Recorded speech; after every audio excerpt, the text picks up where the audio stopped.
in the aftermath of the devastation of the 100 Years' War. Summoners unleashing elemental monsters of the wind, fire, water, light, and dark battled for dominion of the Sky Islands.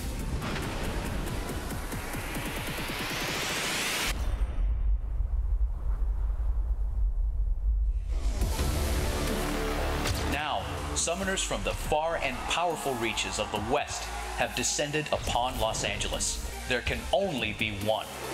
Who will rise to the challenge to represent the Americas? Tiger, the winner of the 2017 New York Regionals, returns looking to stake his claim for a spot at the finals. His path to glory will be paved with new challengers ready to derail his charge to the top.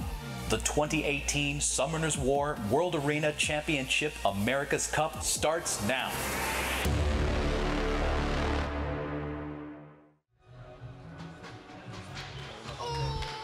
All right. Well, I think we're waiting for the players. Oh, we've got some players. Here they come.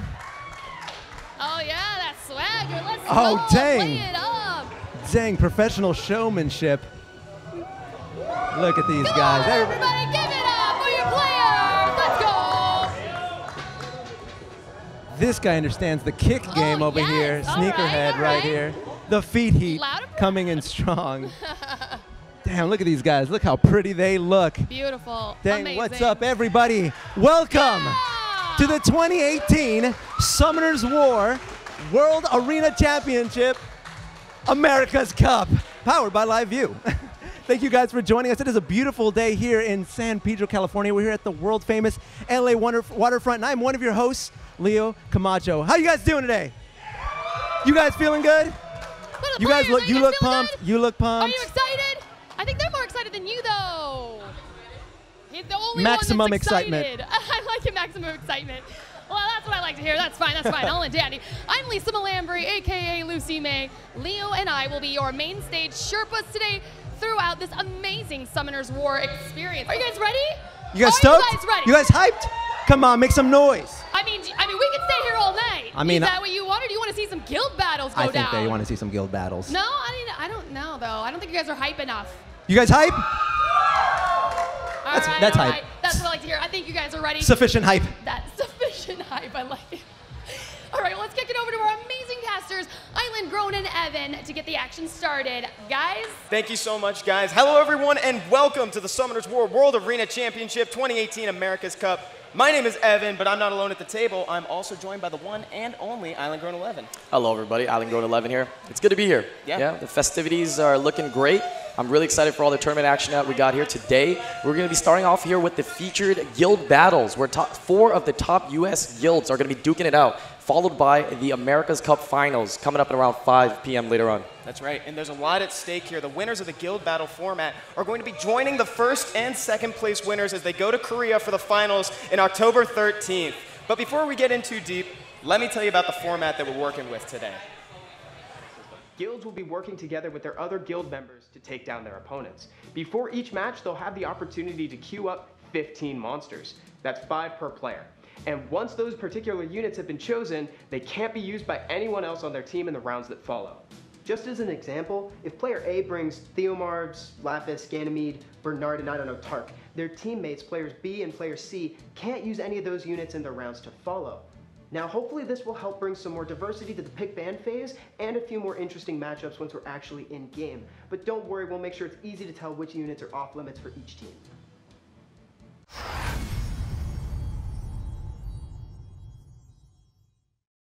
The format that we're working with today, what do you think, Island? Pretty interesting. We've never seen this kind of rules or format ever live. So it's going to be interesting to see how the players take it in, how they strategize. I saw some slimes and some mushrooms in there. Yeah, we'll see if we see some slimes. I don't think we'll be seeing those, are we? No, probably not. I don't know. They're in the meta's weird these days, so we'll see what happens. So what sort of strategies do you think that these guilds need to employ when they're actually up there on stage?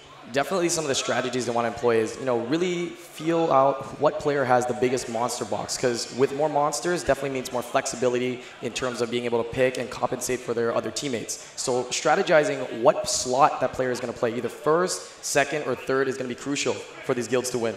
I am so excited to be here. I am Bridge 3-9, and I am so looking forward to seeing all of these guild battles.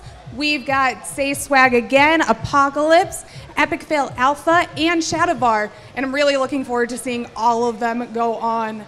So back to you guys at the casting table. Thank you so much, guys. We're going to take a look at the bracket a little bit later. Before we get started, though, let me just remind you all that there is a survey that's going to be going live before each set. Be sure to fill it out so that way you can be eligible to win a lot of prizes. What do we have on offer? There's a lot of things to win. Definitely energy. There's going to be crystals. There's going to be mystical scrolls, light and darks, and even Devilmon. So I'm super excited. Yeah, I could use a Devilmon or two. I just pulled Mo Long last week, so I'm weirdly in need of Devilmon all of a sudden. I've been in the guild the longest out of the three. I'm actually one of the 2 longest standing members in the guild left. I've seen a lot of people come and go. Them 2 are fairly newer members. Thompson is probably the most modest person I've ever met, possibly. Hwasong is a very interesting individual. Very sarcastic, but also very good at what he does, so he has a reason to be. There are strong players in all of the other contenders. Shadowvar and Epic Fail Alpha have a good chance to upset us if they get lucky. Whether or not we do it, it's going to come down to some luck. Summoner's War being the esport that it is, it could be interesting. We're in everyone's crosshairs, and like if they could beat us, they could beat everybody, right? So we're definitely one of the tougher opponents for everyone to face. Also, a lot of the old EFA members are also part of Say Swag Again now. So I feel like there's a little bit of rivalry for that reason too. My favorite toe. I'm going to go with the big toe. Unlike the pinky toe, I think the big toe gives balance. My favorite toe is my pinky toe because the pinky toe gives you balance.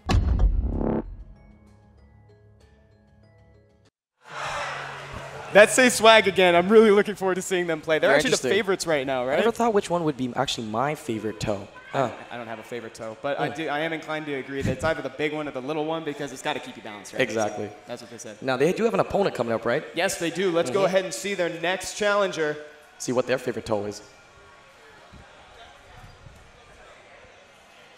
My name is Mike. Last name is T. My in-game name is Empty. My name is Burke. My in-game name is Burkelek. My name is Tommy. My in-game name is Topa V, and I am from Epic Fail Alpha. You've always heard that term, right? Fail once, fail again, fail better next time. Well, we fail a lot, and we try to fail better every time. On his own, I like to see a team working together, covering for each other's weaknesses and strategizing as a team. My guildmates are honest, like my extended family. You know, the Epic Fail family has about 120 members, I believe. Guild format's a little scary. I'm used to using my whole entire monster box. Being limited on picks is something that might be troublesome for me. Not having all of those resources is gonna be it's gonna be tough. My favorite toe would be my right pinky toe because my left pinky toe doesn't really fit in my shoes properly. It's kind of extra long. My favorite toe is either one of the big toes. I think that's what they're called.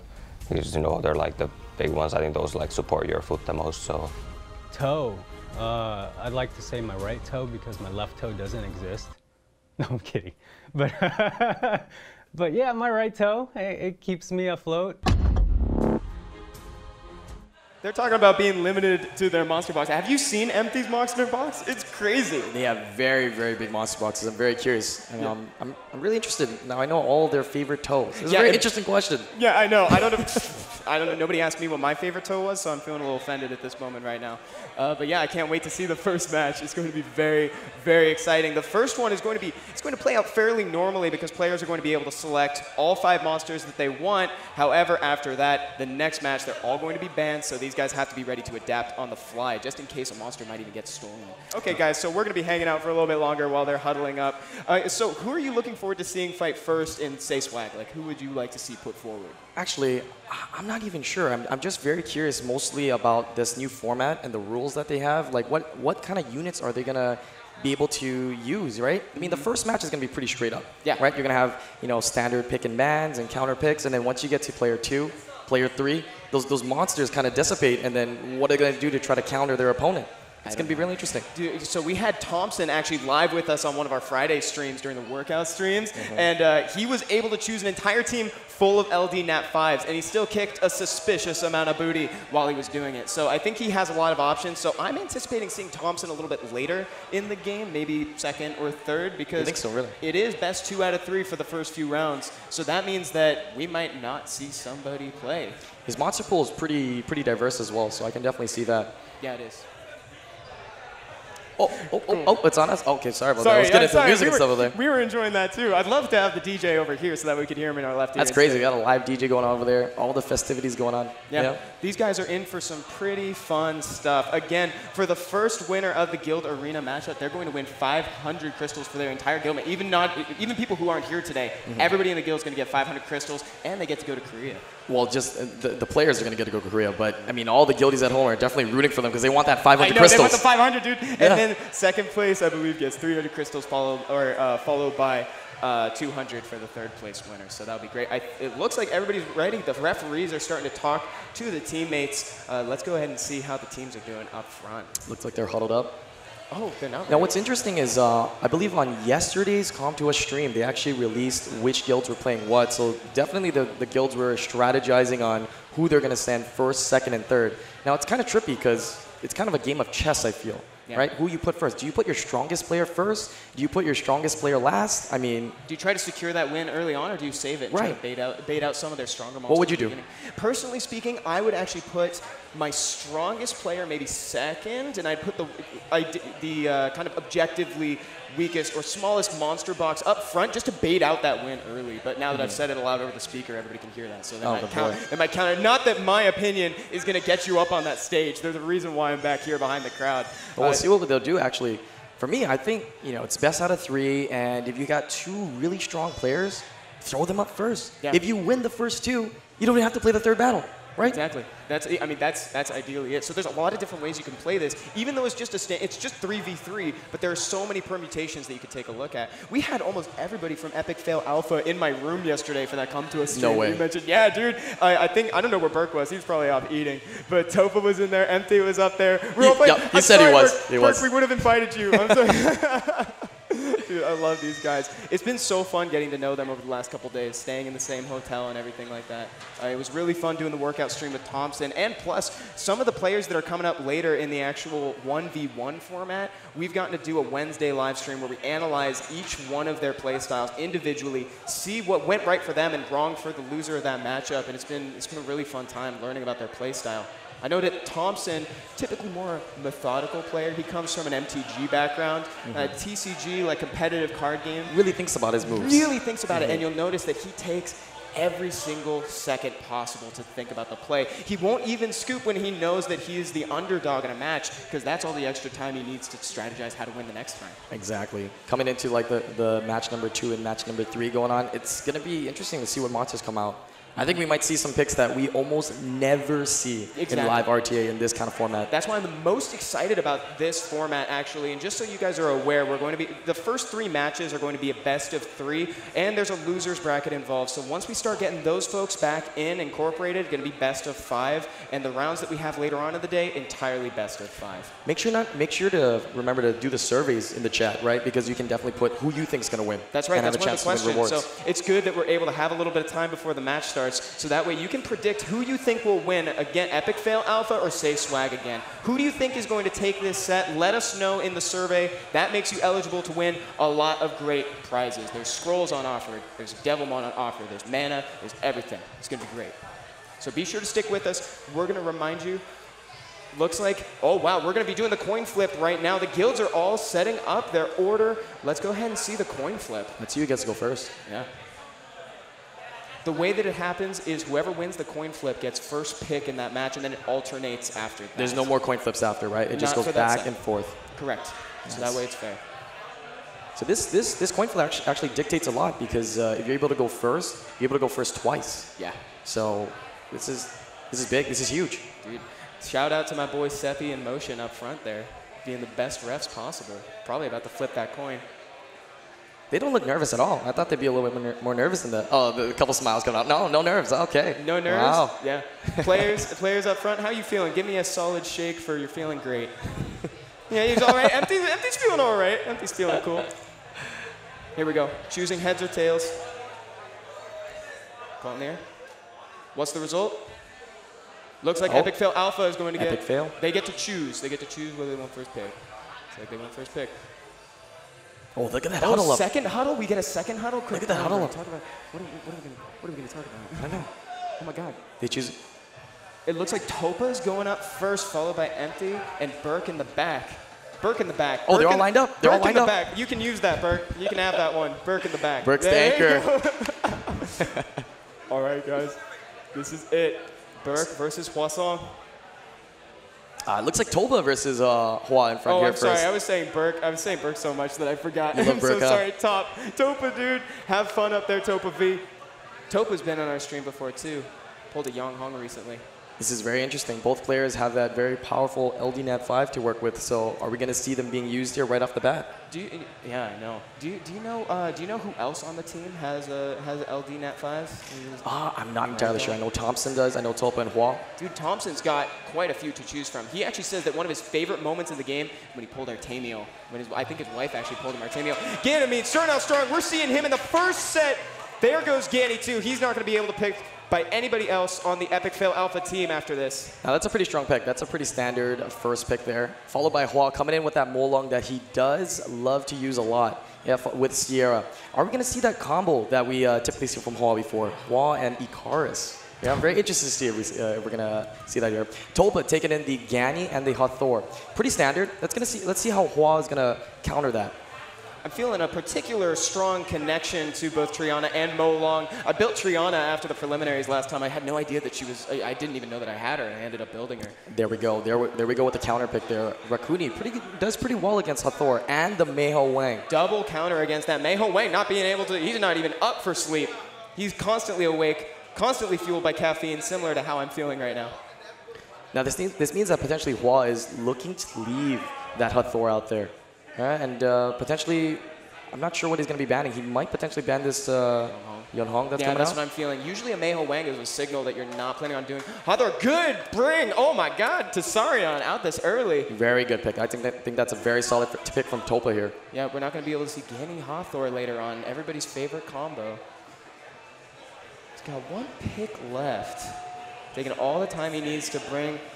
Don't forget, this is a best out of 1 between them, right? It's a best out of 3 for the guild, but correct. A best out of 1 for them. This is the only time that these two players are actually going to be matched up against each other. There's Ragdoll! There we go. Mr. 88%. Are we going to potentially see Yunhong and Ragdoll banned out? I'm curious here. But yeah, like I said, they have to give it their all. They don't have a time to adjust for the next battle or anything. It's just one battle between them. Exactly. Topa and Hwa. And I think that's probably the most difficult part about this format, because once you get into the 1v1s, you can kind of get a little comfortable, lose the first match, get in your groove. Ooh. That was interesting. Now, I do respect that ban from Hwa onto the Tsarion due to the fact that that's the only defense breaker on Topa's side, as well as a big source of damage. So I like that. But he's leaving out that Yunhong. It's going to be interesting to see how much sustain Topa has and if he can get into the late game. He's going to have to take her out early. He has a couple forms of stun to lock her down. I wouldn't be surprised if Hwa tries to kill that thing right from the start. Spectating from Topa V-Star, that Molong is heavy. Wow, that's fast. Able to get a stun on Hathor. Wow, that's huge. That's probably the best stun possible, frankly.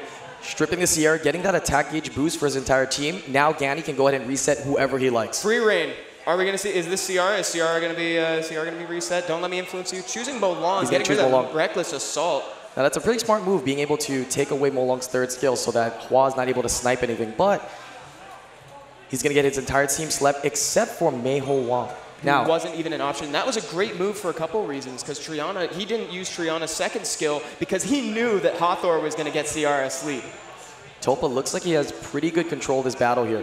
Now, he's really just got to focus on getting damage down and trying to get rid of that CR right off the bat. Choosing to wake up Ciara. Ventilating the Hathor there to get another round of sleep going on. Here's the immunity, and Ciara is suddenly up for a pretty awkward turn. This is it. They're going to go to sleep one more time. Meiho Wang is just representing the team right now in spirit. Yeah, now as you can see, like I said before, Topa with his team comp, and because Hwa banned out that Desarian, no defense break, he doesn't got a lot of damage. So Topo's kind of playing this kind of chess game right now, really keeping his opponent, in tune and trying to do a little bit of damage and chip away slowly at his opponent. You're right. He is doing a game. This is a game within a game. He's trying to keep Rakuni as low as possible. That violent. It was so good. To ventilate Hathor again. Variance. Love it. Rabbit's agility on Meiho Wang, so he can try to get something here. Stun on Triana. Gets the proc. Able to put down that bomb. Is that a dead Triana? She's basically in the grave. Let's see how much HP she has. Now, is Yeonhong going to proc here to be able to heal that Triana and keep it alive? She needs something. Otherwise, that Triana is in danger. He can choose to reset somebody. He's definitely going to get the attack gauge down. See, Hua is just waiting for the moment he's not sleeping. Exactly, because Hua is fine. Like, all things considered. Oh my god, she's alive! Triana's alive! Oh my goodness. And as long as Triana's alive, she can use that passive ability and save one of her friends. Another she's gone. She's gone. I shouldn't have said anything. Now this is going to be really tough. Yeah, with one unit down, that's a little bit less CC as well as the ability to put immunity on his team to keep it alive. How is Topa going to be able to do enough damage to kill anything? He's admittedly behind. I was looking at the match earlier, and he had such a great control of the board, but Hua was just waiting, not taking damage. He was completely healthy, but he just couldn't act. Attack break on Mo Long, that's going to preserve for a little while, but he's going to need something with a little bit more sustainability. No stun on Hathor. Now, I don't totally agree what Topa's doing here. He's really, spreading out his damage pretty thin. He should really focus on trying to take out a target. Yeah, if he's going to go for Rakuni, get Rakuni out of there so that there's no chance to cleanse anything and no heals, as well as no more sustain for Hua's entire team. Right, I get what he's going for, though. He's trying to keep that Rakuni low so that way he doesn't cleanse the sleep off of somebody. But that's the game within the game right there. The game is try to get rid of this Rakuni. Don't touch the Meiho Wang. Yeah, don't touch him. him. Don't touch him. That monkey doesn't like to be touched. He's barely been touched so far. Attack bar reduction again here. Still having great control of the board. Honestly, losing that unit hasn't affected his control so much so far. He's doing a great job. 7,000, and as this match goes on, like I said before, if Topa can get into the late game, that's going to be where a lot of his support units are going to do damage. As you can see here, 2K, and the amount of HP these units are slowly decreasing as the turns go on. You can't underestimate Yeonhong damage. Also, Mo Long resisted his sleep earlier. That was pretty strong. Just want to bring attention to that. How much can he hit for? He chooses to go for the stun. Resist the stun. Hua wasn't totally comfortable with going for that second skill. I saw not getting a stun there. Delayed promise. This is it. Buy out the clock. Getting that heal back for Hathor. Ladies and gentlemen, with that heal, there's a region siege at the top. I swear this might be enough. So bad. I'm not even going to try that Just again. enough. There he goes. And gets another turn. There he goes. Yeonhong. That's huge. Being able to set up next turn to be able to charge Vitality anybody on Topa's team. Now he's just trying to get rid of Hathor because Hathor is really the one that's keeping his team on lockdown.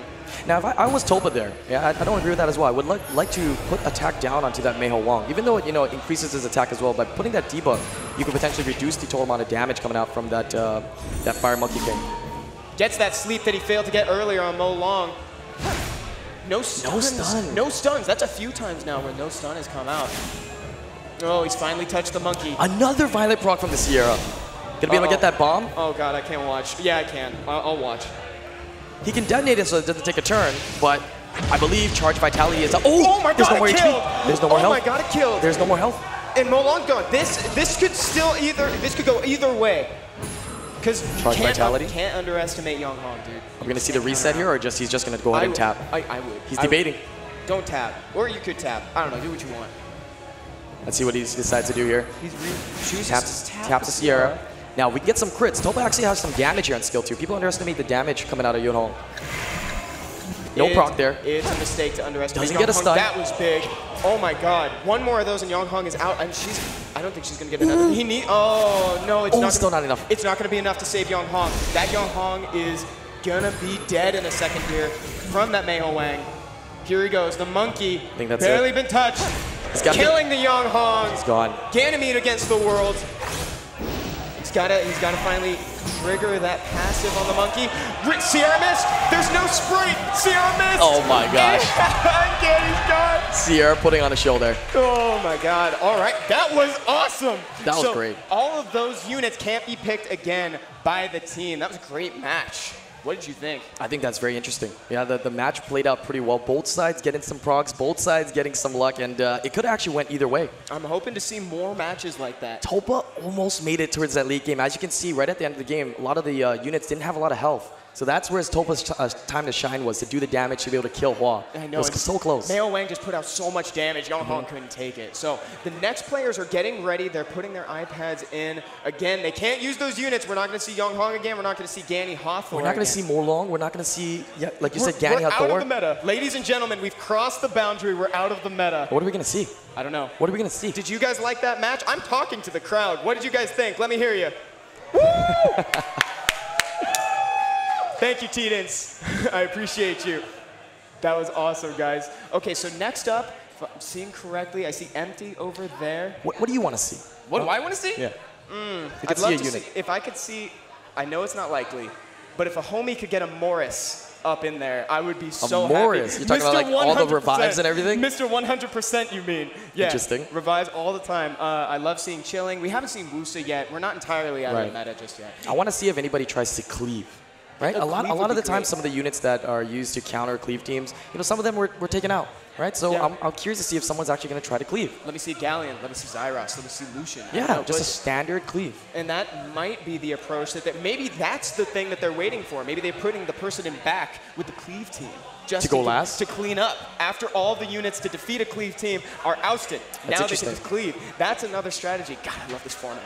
This is by far very exciting, and I'm enjoying this format a lot. Yeah, me too. Suspiciously a lot. Okay, so it looks like we've got the competitors up on stage. Let's go ahead and see how they're doing.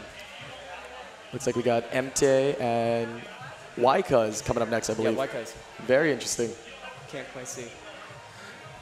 Okay, so we're gonna check in with them in just 1 second. They're still getting set up. Sorry about that. Both of them don't seem nervous at all. No, they seem ready. Like they seem like they know what they're gonna pick. Empty gave me a very confident when I asked how they were doing earlier, so I think he's just fine. All these guys have been great. We've been spending a lot of time with them lately. So I'm interested to see what people are putting on the surveys. How are you guys feeling so far? Who do you think is going to take it? Let me see some hands in the audience if you think Say Swag is going to take it.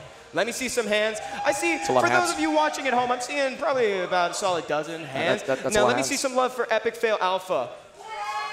Oh my God, we're getting screams. Awesome, here we go. We're in the pick ban phase. We got Waikaz and Empty. Waikaz is getting the first pick because they got it last time. Just in case you had forgotten, I believe Triana is already out. So I don't think we might have to see about restarting that one because Triana is actually not available. Now, from what I've been told, if this is to happen, then I believe both sides get a potential warning first. Correct. And then it's redone. Correct. So it looks like we'll see what the refs decide to do. I'm not up there. Hey, there's Okeanos. Yeah, we haven't seen my granddad, Okeanos, before. Okeanos, Velajewel.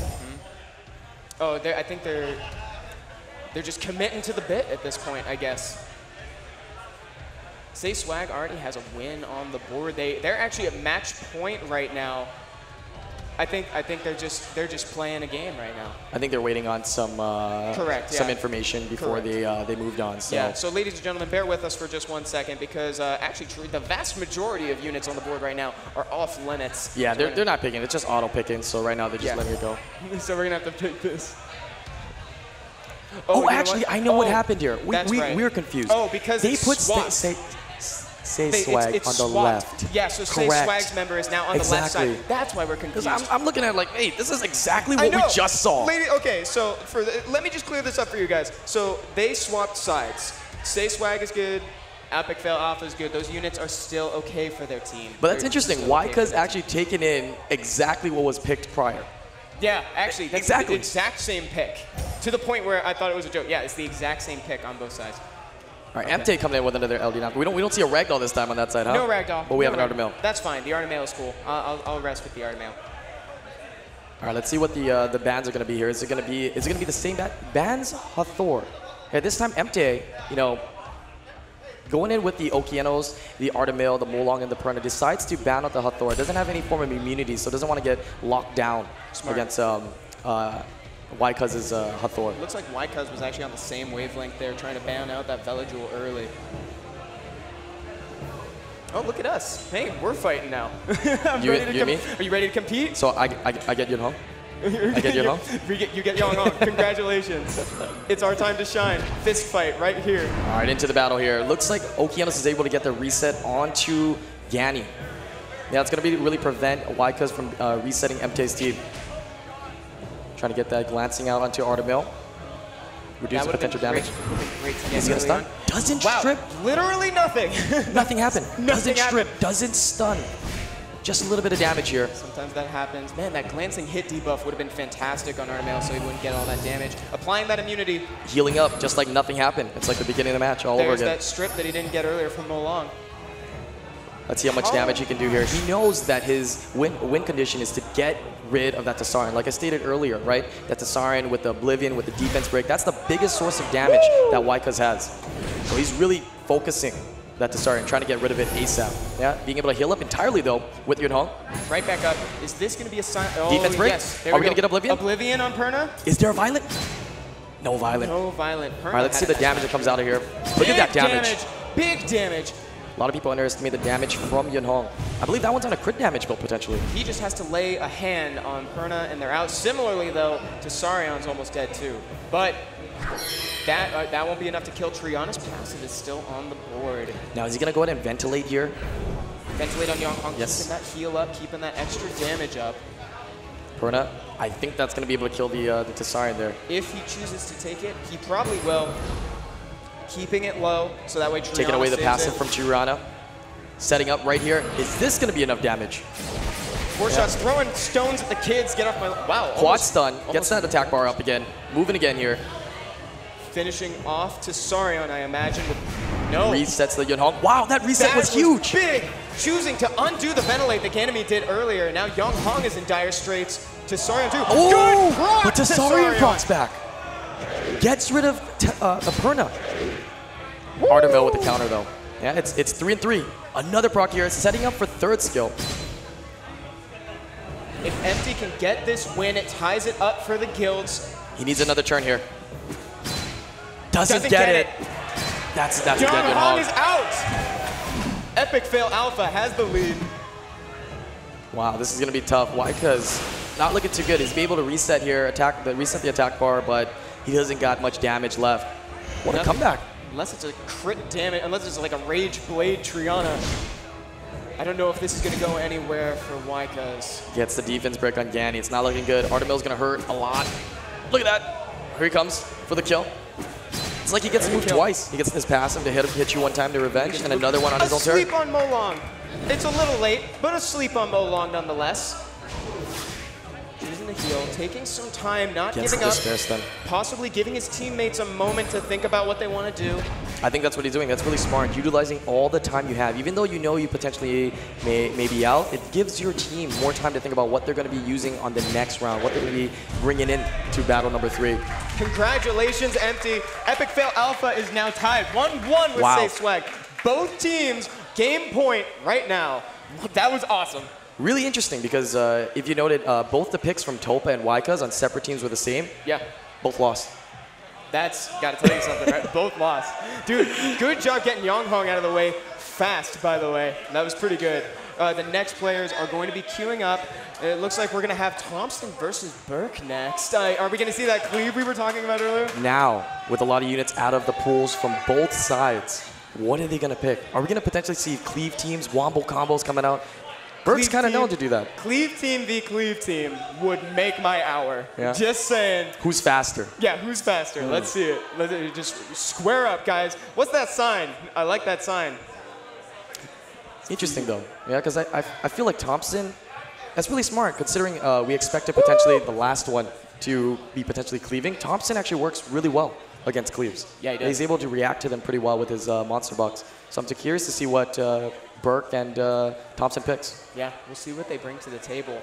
Again, guys, if you haven't filled out that survey yet, it still might be up. And stay tuned with us because we have a lot of prizes on the way. I think the surveys be before every single guild match, right? They can, I believe so. They can vote for whoever they think is going to win. Still up in the air, guys. Again, match point. Let's go ahead and see the pick ban phase. And by the pick ban phase, I mean Evan and Island Grown. All right, here we go. Burkalak question mark. What could that possibly stand for, Burke? All right, here we go. So Epic Fail Alpha, their bans are on the coming left. in with Tiana. I'm excited. Ooh, it may be an indicator. Is this a sign? And Thompson's already prepping. Bringing Amelia Okeanos. Again, Okeanos is only banned for Epic Fail Alpha. Epic Fail, so Berkelak's choices that he can't pick are on the left. Thompson can't pick anything on the right of the screen. Coming in, Okeanos' brother here, Triton. Oh my god, family reunion. Very interesting, yeah. Keep in mind it's reversed. Yeah, Burks cannot pick anything on the left side of your screen there, as well as Thompson cannot pick anything on the right side of your screen. Match point. Are we potentially going to be seeing an Artemil? Yeah, because it hasn't been used yet. It hasn't been used for the Say Swag.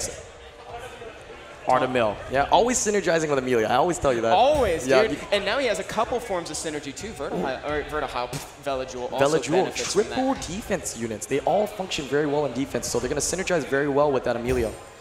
Burke going with that Wombo combo that we're talking about. It's a bomb team. Burke loves these bombs. Oh my god, is that a Dryad? At SWC 2018 America's It's a Dryad. Woo! Wow, dude. Wow, Thompson. Oh my god, dude. He loves those light and darks. He really likes those light and dark units. That is hype. Oh my god. For those of you guys who don't know, that Dryad's new. It just came out. Right. So for him to have that ruined up and already have a strategy using it, I'm curious to see what comes out. I was wondering if we were going to see Dryads and Druids at this show. Hopefully we'll see some Druids later on. Happy to see the Dryads. As well as, if you don't know, the third skill of the Dryad, the one that everybody's excited about, is that Oblivion, right? I think we're going to see it here more for that second skill, not really the third, but because there's no really passives on Burke's side. Actually, the only passive, I guess, is Libly, so potentially we could see it countering that. But I'm very curious to see what it does, yeah, and how it fares. Going into the battle here, this is for all the jelly beans, yeah? Epic Fail Alpha versus Say Swag. This is it. This is going to move them forward. Either one. Burke going first. Stripping the immunity, increasing the attack bar. Here we go. He's going to decrease. Oh, he's going to silence. He's going to land all the silences. Misses it on Oki. That's the most crucial. Dude, that was the one he needed. Bombs lands on bombs. Uh-oh, misses one. Lands. Okay. All right. But what about Amelia? But he can transfer the bomb. Oh, she's silenced. Is he going to reset? Is he going to stun? Is he going to transfer the bomb? He has a lot of options here. Yeah, keep in mind, if he chooses to transfer, that bomb doesn't do as much damage anymore. It's only scaled on the attack of the Sea Emperor. Now, keep that in mind. Now, based on Okeanos' damage, not enough to take out Amelia. She has a lot of health in pony form. Everybody's standing up for this one here. Oh, the bombs. They're all violating and getting stunned by their own bombs. Who's already going to try to potentially stun here? Artemil can probably take this. Doesn't get the stun on the Malaka here. Gets the stun on Tiana. He's gonna strip and push back the attack bars. Not enough to kill Okeanos. Is it gonna be enough to kill them? Oh, so close. Artemil's already gone. What Artemil wasn't even there. All right, we're gonna see the change form here into the cleanse to get some defense buff and get rid of that HP disturb potentially. Or is he gonna freeze? He's gonna try to freeze. He's really thinking here. Freezes the Malaka. Nicely and done. Gets the Violet proc. He could choose to freeze another target. Freezes the wind. Freezes. Oh my god, freeze on wind. Just trying to keep him down. Now here comes the CC control. Needs the stuns if he's trying to come back. Gets all of them stunned up. I'm not convinced that Thompson is totally out of this. I'm not convinced yet. Kills the Malaka. Locked is down. Now we haven't seen a lot out of this Dryad yet, yeah? She's generating that shield that she does. Wait, did I say that was a water Dryad? Is that the light? It's the light. It's the light. It's the light. It's okay, the light. If you don't know, Dryad. I'm a little colorblind. Yeah, so don't worry. That happens once in a while. I was gonna tell you eventually, but you know, I was taking my sweet time. You just let me hang there. I'm sorry. I was gonna tell you eventually. I promise. Enough damage. Oh no! What? Oh my God! Oh, you can see Burke. Oh, the disappointment. Is he gonna get another stun on wind? On the Triton? No, he does it again. He's freezing everybody. Everybody's a popsicle. Congratulations. Oh my goodness. It's good because it's hot. This is really close. Yeah, this is like weirdly close. I was thinking that Burke was going to have this, but I don't think Thompson's totally done. Does he have enough to get through that shield on Amelia? Yeah, that shield is really nice. This is the shield that's coming from the light Dryad. Correct. Not enough. This should be enough damage, I don't right? need the rest of my seat. I've been on the edge for the rest. No! Oh my God, we'll wait, hold on. I believe the battle's... We'll see, ladies and gentlemen, we'll see We won't leave you hanging for too long. We'll get this remedied. Leaving them on a cliff right there. Oh my God, right on the cliff. Enjoy that. Stay tuned on the next episode of America's Cup Z. That was intense. Dude, Thompson's not out. Thompson was not out at the end of that. That was very interesting to see. Yeah, I mean, I think Thompson knew that Burke was going to go ahead and do some kind of cleave team like that. Yeah. Yeah, but Thompson was fairly confident that he'd be able to tank out the bombs, take the damage. I think he miscalculated a bit. He lost some units in there, but he's barely alive with that shield from the Light Dryad. Artemio was out. I can't believe he didn't tell me that was the I'm sorry, Light Dryad. well, the truth be told, I kind of thought it was, I was like, is it the water one? Nobody in chat said, nobody out in the crowd said anything Yeah, too. nobody in the crowd said anything. Sorry if we have headphones, we can't always hear. Our refs are trying to get that under control right now. If anything, they may need to pick the same units again. I think so. If the match is gone for good, then we'll just see them probably pick the same units again, and we'll get to see more of a good thing, which is never bad. However, Thompson now has more knowledge going in. Yeah, definitely more knowledge going in on like who gets to go when and who moves first. Exactly. Yeah, so it's gonna be really interesting if they're gonna have to replay this here. Correct. But that match was really close. Like Yeah. I was actually given benefit of the doubt over to Thompson because I felt like he could tank it all and all his units would be alive, but he was hanging by a thread. Dude, that Amelia. 1 HP. 1 HP. And then after Amelia. that Libley hit her, and then he magically had like more HP, and then he had 1 HP again. I know. So we're probably gonna see more. They're getting ready. We'll get that going. For those of you, again, let me pitch the survey to you one more time, just in case you're just joining us right now at home. Fill out the survey. Predict who you think is going to win. It's probably going to be over soon because we're doing it for each guild. Let's go ahead and see the conclusion of that match. Let's go see it. Let's see if we were able to reconnect or if we might have to pick it again. We're back. They got it. We're back at the match. Technology. Poggers. That's what I like to see. Yeah, exactly from where we were. So now Wind decides to resist Amelia. So now Wind is finally doing it. Wait. They're both putting their hands up. There's no timer? Oh, no, timer I think they paused it. The comp to us is able to spectate as well as pause any moment of the battle. Correct. It's one of the new features that they have. I think that's great. All they got to do is put their hands up, and we're able to stop the match if need be.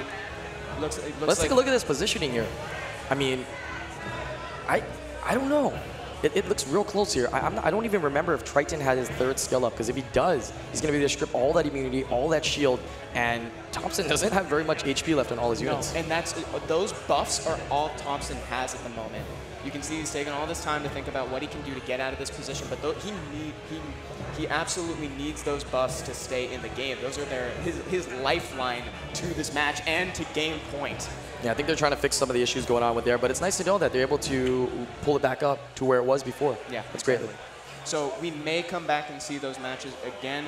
Guys, the winner of the Guild Arena Battle format in its entirety is going to go to Korea for the finals on October 13th. Later on at 5, we're going to have the semifinalists for the preliminaries on July 14th, fighting to become the finalists from the Americas to represent us over in Korea. I'm curious to see that. Yeah, me too. Have you summoned any Dryads yet? No. You know what? There's actually a couple Dryads floating around the office. I think I saw one Wind Druid. We're good. Oh, we're back? Let's go ahead and take a look. Let's go to get right back into the battle here. Everybody's on the edge of their seat. Or standing out of it up. entirely. Yeah. Okay, let's give it another go. The timer's back. Good sign. All right, looks like the Dryad is about to move. He can decrease the attack bar on somebody, maybe.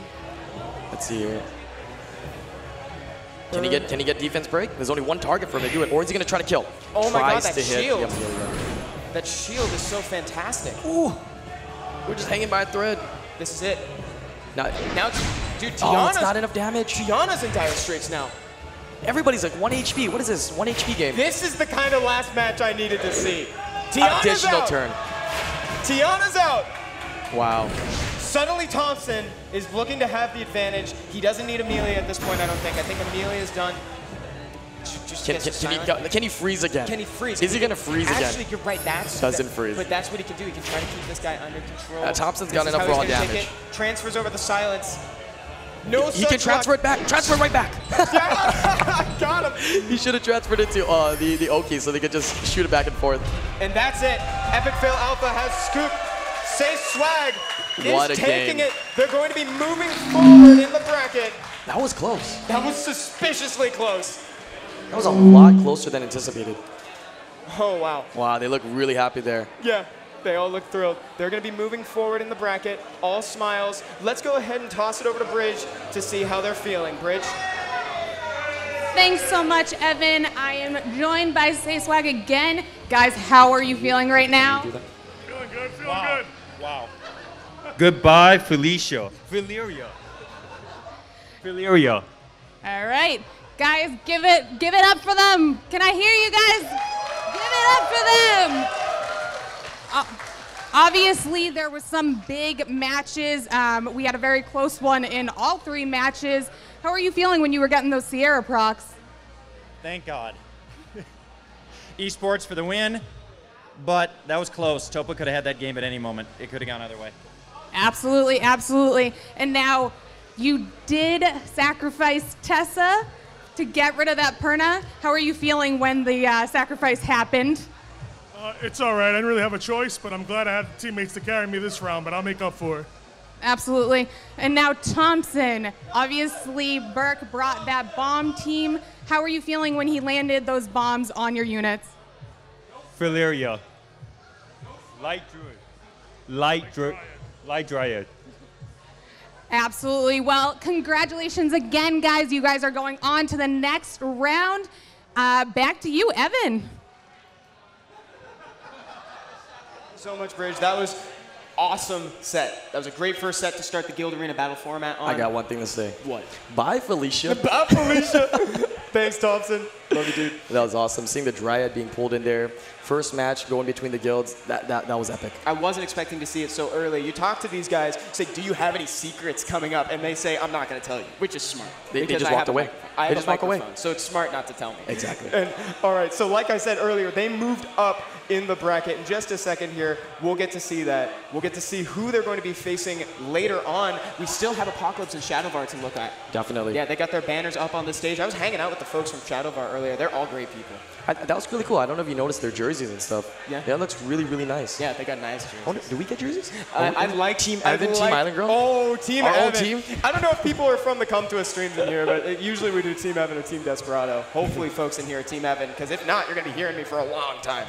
So if we got that bracket ready, we can take a look at it right now, see who's coming up next. Apocalypse and Shadowvar are coming up shortly, though.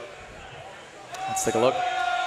Woo, we got some cheers in the audience. We got Thompson it looks like they through. got their whole Say Swag team over there. Oh my God, Thompson's shaking hands, kissing babies. The likes. He actually has somebody with a sign out front. Oh my God, that's his corgi. That's his corgi in that sign. Unfortunately, let's see that show again. the signs again. We got you on camera. Where's that other one? There was 2. The monkey. Let me see. There it is. Look at that. That's the monkey. I thought it was a dog. That's the monkey. Thought that was a dog? I thought it was a dog. I think that's awesome. Yeah. All right, guys. Wow. That was an epic first battle. Yeah. I couldn't ask for a better first battle than that. Let's hope that the second set is just as cool. The players for the next teams are actually about to join us on stage. Once they're up there, we'll get to see who exactly they are, who the folks from Apocalypse and Shadowvar are. Let's learn a little more about them. Here they come in the middle row. Yeah, That's Apocalypse walking through. At least their jerseys would say so. Give it up for Apocalypse. And we got Shadowvar queued up next. Here they come. Shadowvar. Where's that dance? Is there some kind of team dance coming up? No? Team dance? Shadowvar's, there it is. High take. They're serious. They're ready. I am similarly ready for the next matches. They're going to be getting set up here in just 1 second. Let's go ahead and meet Apocalypse. Let's check them out. My name is Billy Ye. My in-game name is Ryujin, and my guild is Apocalypse. Reed, Murby, Apocalypse, and game name's Elusive. I'm Charlie Martel, or as my guildies know me, Max Jack Smacks, and I'm in the guild Apocalypse. How would I describe my guildmates? Well, there's a lot of really great people in our guild. Hustle really hard when it comes to Siege. Really strong runes in general, and probably some of the better units I've seen a lot of the guilds have overall. Then there's Ryujin. Yeah. What do I think about my guildmates? Can I cuss? Does our guild have what it takes to win it all? Of course, we're Apocalypse. I think we have what it takes to beat everybody except some of the better Korean teams. But we might be able to pull some like Flying V, Mighty Duck stuff if possible. What is my favorite toe? My favorite toe is definitely my pinky toe because it's the toe that's most involved in balance. My favorite toe? My big toe, because it's big. It's probably my right pinky toe, because it always gets squashed, but it's served me well. Can I cuss? Can I cuss? That's funny, dude. I like that. So we've met Apocalypse. Now let's meet who they're going to be fighting. We still have to take a look at Shadow War. Let's see their intro. I love these. No, me too. Steven, in-game name Takasun. My name is Dominic. My in-game name is DJMM01. My in-game name is Max Payne, and my guild is Shadowvar. Our guild came about quite a bit ago. We started probably about 3-ish years ago, kind of before guilds were a thing. It was a guild of folks who were just heavily analytical, like to sort of figure out and problem solve things. I was just looking for a highly competitive guild, and these were some of the best people I could possibly think of to play with. We're a family. Our guild is a family. I mean, we love to have fun, joke around, mess around. I mean, kind of the point of these mobile games, right, is that it's not just a game. It's a place to bring people together, and Summoner's War does that. My guildmates are all trolls. They're trolls because they bench me in Guild Wars. They take me out of sieges. Our rival guild would probably be Swag. Swag would probably be our biggest competitor. My favorite toe would have to be my little toe, because I hit it on everything. My favorite toe would probably be my big toe, because if I didn't have it, I probably wouldn't be able to walk. My favorite toe is probably the potato. They're delicious.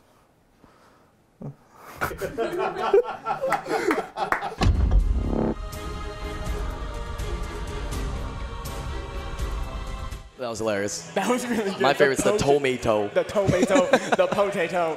That was good. That was a good one. I love you guys. Shadowvar is a great guild. I don't know who to vote for. Frankly, I got bias on both sides in these things. So Make sure you guys get in the surveys. Yeah? Yeah. On who do you guys Again, think is going to win? The survey is back out, guys. We have a second set of competitors up. Please tell us in the survey who you think is going to win this time. That makes you eligible for a chance to win a lot of prizes over the course of the stream. Guys, just one more time, let me remind you, we actually have a couple things going on. We have a survey for the LD pieces. If you haven't been filling that out, please start. Because if you're watching all these tournaments live, you're going to end up with enough pieces after you fill out all the surveys to open a light and dark scroll. So fill it out if you haven't already. We also have that survey before each set, so that way you can be eligible to win prizes afterwards. Just tell us who you think is going to win. That's all you got to do. A lot of different prizes I can win here. Yeah, there's a lot of different prizes. We got some secret giveaways later. Energy, crystals. Exactly. Oh my goodness. So there's reason to stick with us, guys. We got good games and we got good prizes. I heard some of the people at the front as well, they can potentially raffle and win a whole set of figurines or something like that. Yeah, that's true. That's crazy. Later on. I think that's happening during the cosplay showcase later People are trying to collect them. Speaking of which, we have a cosplay showcase later. I saw Lucio walking around with somebody in my Veligil costume. It was actually the folks from Howl FX who made the Veligil suit. They're great people. Carried it for me when it was 60 pounds while I was walking around San Diego Comic-Con. I did see you in that. Yeah. How was that? It was a lot. It was heavy, but it was great. As soon as the wings open up, people just stop. They just stop and take photos.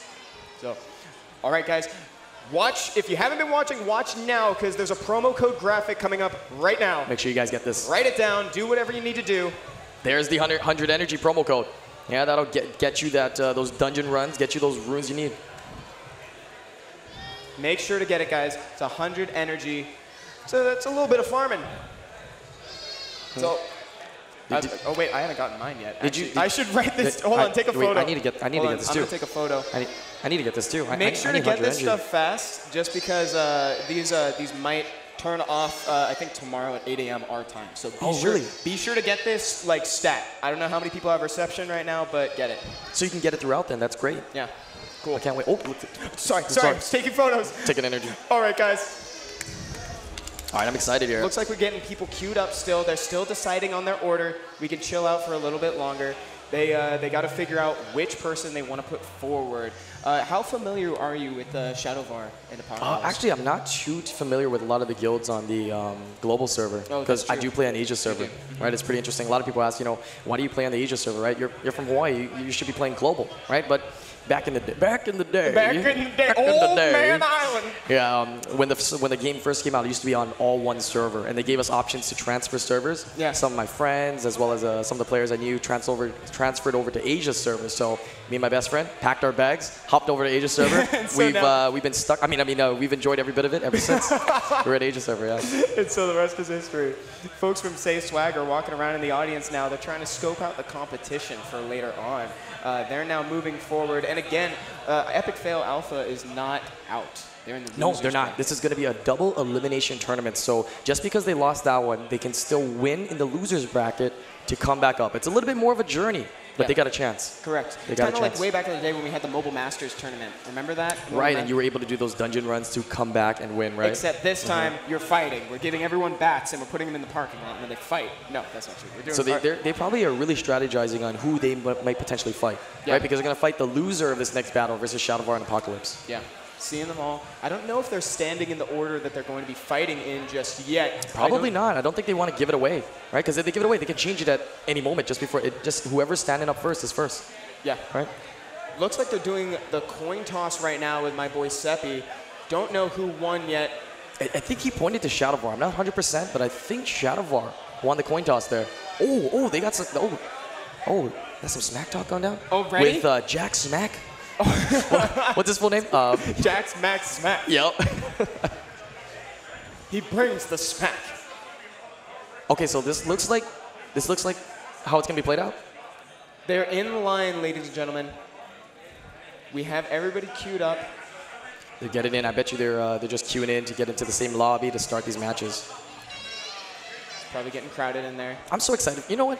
I actually would. I'm not really rooting for either side. I just want each side to win a match, so we see the third match. So that we see a third match. Yes. That's all I want. I just want more time with this format because this is the first time we've ever done anything akin to the Guild Battle Arena format live. Exactly, and the third match is by far the most entertaining, as we saw, because you never know what to expect. I mean, we know the Dryads are new. They just came out, but are we going to potentially see a Druid? Does anybody have a Druid? I don't know. I would love to see a Druid in here. Looks like we're ready for the pick ban phase. Max Jax Smacks versus Max Payne.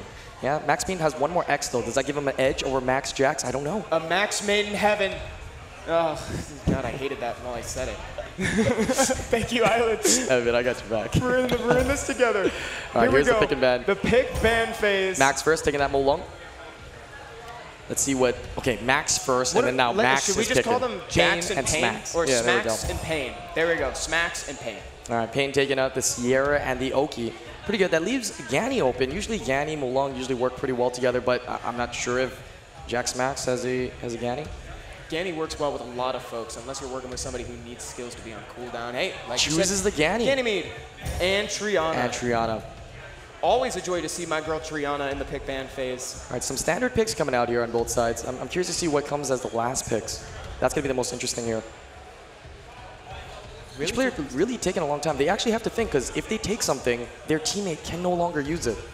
So it's crucial that they take their time and who they select. Taking Triana and Bastet. Oh, he's going vroom vroom. Yeah, he's going fast. Vroom vroom. Vroom vroom. He's going fast. He wants to go first. Yeah, and are we going to see Max? Is Max just going to give in and play slow? Is he just going to choose some units to just stay alive and tank out that first turn? Artemil. Yep. Now we're going to see Artemil Amelia. You know I always say that. Every time I see Amelia, Artemil. every single time. It's impossible to have you up here without you bringing up Artemio Amelia, and I love it. I mean, it fits pretty well with the comp, trying to go It second does. goals with Amelia. Okay, wow. Are you were right. Is Yeah, that what you wow. wanted? You were right, Island. It always happens. He does benefit greatly from that defense buff, since he scales with defense, getting some woots in the audience. All right, Max Payne here with the last pick. Who's he going to bring first? He's going to bring Ethna. Oh my God, I just noticed that the Ace 28 is in front of me. I've never met the Ace 28 in person. I got to do that later. I see him there. He's always in our streams. Both players. Who do I ban? What do I ban? Yeah, even though they're banned, that team's no longer able to use that monster again, which is crazy, right? As soon as they're queued up, they're off limits. Exactly. That's all it takes. Artemio and Okeano, Out. solid bans from both sides. Admittedly, there were a couple hard bans on Smack's side as well as Payne. Okay, this is very interesting here. This is Max Jax saying, I can survive. I can take your damage. Yeah. I can take your one-turn hit, because he's giving Sierra with attack buff, as well as Tiana be able to strip every single buff on Max Jax's side. So I'm really interested to see, does Max Payne have enough damage? Does Payne have enough damage to get rid of his Max?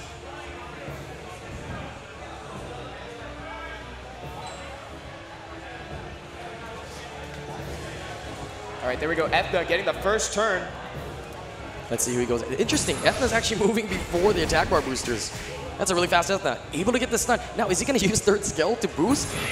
No, he's going to go for the defense break. Resisted. I think he's going to wait until the entire team has some immunity from either Amelia or maybe from Triana. There we go. Attack buff. Attack buff, Sierra actually can do a lot of damage. Lands the bomb. Oh my god, Triana. He's going to have to detonate, right? She's so young. Don't leave us, Triana. She's alive. 24K with a Violet to set up for another bomb next turn. But Ganny here has first pickings on who he wants to reset. He can reset anybody with certainty. And chooses the Ethna. Doesn't want that AoE defense break on all of his units. See Amelia here going to transform, giving defense break to everybody and potentially cleansing that dot? Or is he going for a freeze? I wouldn't fault him for He's trying to look at the attack bars. I don't even know who moves first. Look at these attack bars. Oh my god, the freeze on Bastet. And Triana's out the door. Welcome to the strip and stun. This is Mo Long. How may I help you? All right, able to get one unit out here, but it's not over yet. Sierra's still up, lands the bomb. That's the amazing thing about Sierra. Oh my gosh, she sets up for another bomb. I need to farm whatever DB10 this guy's farming. Every turn that she has, she's able to put bombs. Yeah, but the bomb does get cleansed and with immunity up. Bomb's been diffused, no big deal. But just that skill 1 damage, it's just so much. Here comes the strip. That's probably why Tiana was saving the third skill earlier. Curse of the Beautiful. Everybody gets defense break. Now, this bomb and the detonation is going to do a lot of damage. Yeah, people don't underestimate the third skill. Look at that, 6K on the other units. Goodbye, Ganymede. This is looking like a win for Shadowvar so far, but that's not to say that they're out. No sustain on Max Jack's Max side. So it's going to be tough here. That's it. Congratulations to Shadowvar with that first win. Wow, that was a good match. Very impressive. Yeah, very impressive. But as expected, giving his opponent the ability to go first and really set up everything was kind of interesting. It was kind of a smart play, holding that third skill from Tiana until he could take away maximum buffs. I love to see value in these games. That was maximum value achieved. Then he got that extra boost on Ethna as well, who had already gone before. Ethna was so fast. It was faster than Tiana, was faster than Bastet. I wonder if that's like the new thing to do. Get Ethna going faster after Tiana's third skill goes off. I'm trying to think back now. He got CC'd, right? And correct. I mean, if he didn't, maybe potentially if he banned Tiana, that would have been a little bit better. Being able to keep all his immunity up all the time on all his units. He doesn't have to worry about any bombs, CC from Oki, or anything from Ethna. Because he had a lot of protection on his team, so losing it was pretty, dare I say, detrimental. Oh God, here it goes. I know, here we go. Callbacks, here we go. All right, we're coming into the second battle here. Okay, so again, we've got Takasin's band on the left. We have Elusive on the right. So it looks like Takasin won't be taking in that Ganny. Yeah, he has the opportunity to do that. Wait, Aloof with the is that a Rocky? Okay, I'm bad with colors now. Is that a Rocky? That is a Rocky. But Takasen's like, you know what? I don't care. I'm gonna take my Perna. I'm gonna take your Perna. That's very interesting. He's calling the bluff. Usually you never see a Rocky unless you see something that it can counter, like a Perna. But and it just Perna wasn't there. He predicted it. You see, Elusive Takasen into the future. Picks Perna into the counter. I'm confused. I think that's a call out. That's a pride. Mabo Chow. Mabo Chow. And you're excited. Oh my God. Dude, that's one of my most wanted LD Nat4s, actually. Really? Yeah. She's pretty strong. We've seen Hua used it pretty effectively in the America's Cup preliminaries. That's right. We got to see that Mo Long Icarus combo.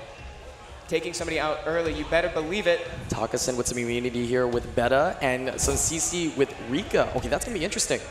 Yeah. How will Aloof deal with this? Especially because even if he chooses immunity now, he could potentially get banned out. This is interesting. Yeah. Takes Juno. So at least Juno's okay, is what I'm hearing. Very interesting picks on the left side. And as we said, with this format, we're going to be seeing different units and a more variety of units being picked.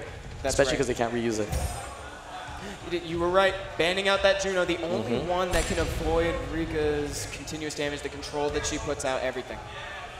It's going to be interesting here. Yeah, Aloof is going to really have to take something out away. That's a lot of attack percentage from that Rocky too. Yeah. So we're going to be seeing a lot of damage pumped out from Diana and everybody else. Rocky is one of those units that is really strong, especially against Perna, but has to be built correctly because she has some high rune requirements to function properly in RTA. All right, Beta here taking the first turn, getting immunity for the entire team. Let's see what Molon can do. Strips the Rocky, stuns the Rocky and the Icarus. This is going that crit rate buff, that crit rate reduction buff is going to end up hurting Diana a little bit. That's big. That attack speed slow on every single unit, even landing it on Fire Chow, is going to be huge. Now Aloof is not going to be able to really get to move as much anymore. He's going to be lagging behind Takasin. Takasin has full control of this board, taking 70%, 34K. Wow. 34K and Molong is all right. He's looking a little worse for wear, but he's definitely not out of the game just yet. I think that's a dead Diana. Diana is though. Now that's really good. I like that by Takasen. He notices the win condition for Aloof, and that's the ability to strip with that Diana. Notices that, takes it out right away. Yeah, giving him the best opportunity here to work with against what the rest is. Very big recovery from Icarus on that Molong. She took a huge chunk out of his health. Now, are we gonna see Rocky? There it is. Soul Crush, is it enough? 14K? That's enough. That's it. Bye-bye, Perna. Can't revive. Once Rocky takes that kill, she is out. Beta can't revive her either. What's big is that with the recent update, now when Rocky uses that third skill, she does get that Endure buff, which doesn't get stripped, keeping her alive. God. Rocky's okay. She can still wreak havoc in the match, applying defense breaks to everybody. There's that immunity and the crit rate reduction buff, arguably my least favorite to play against in the game. Man, she's gone. This is going to be interesting here. Now, as we know, Justice does more damage when more members die on your team. So this Justice is going to start hitting very, very hard with attack up and HP downs. So is this Chow going to be able to do some work here? If I could see Chow solo, that'd be pretty awesome. I don't know how likely that is. The Violent.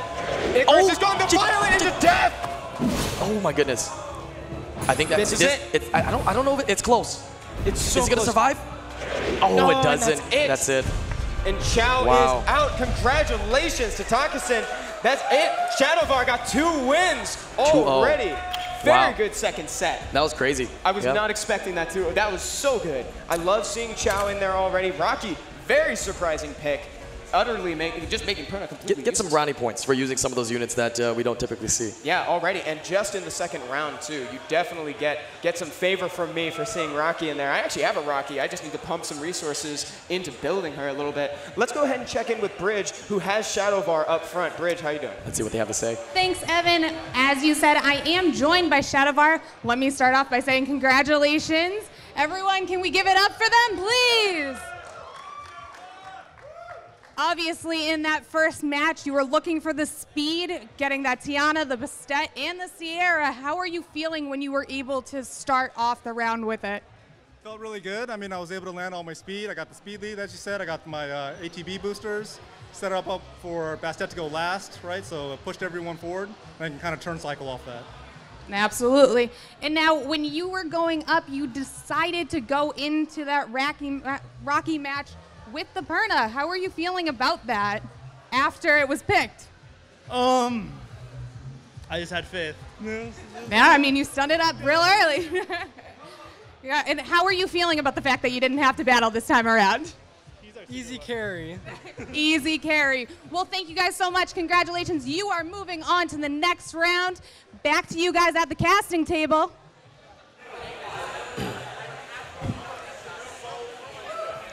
Did he say easy carry? I think so. Looks like those potatoes helping him out with winning that last match. The potatoes. The potatoes. Good job, His Takasin. favorite.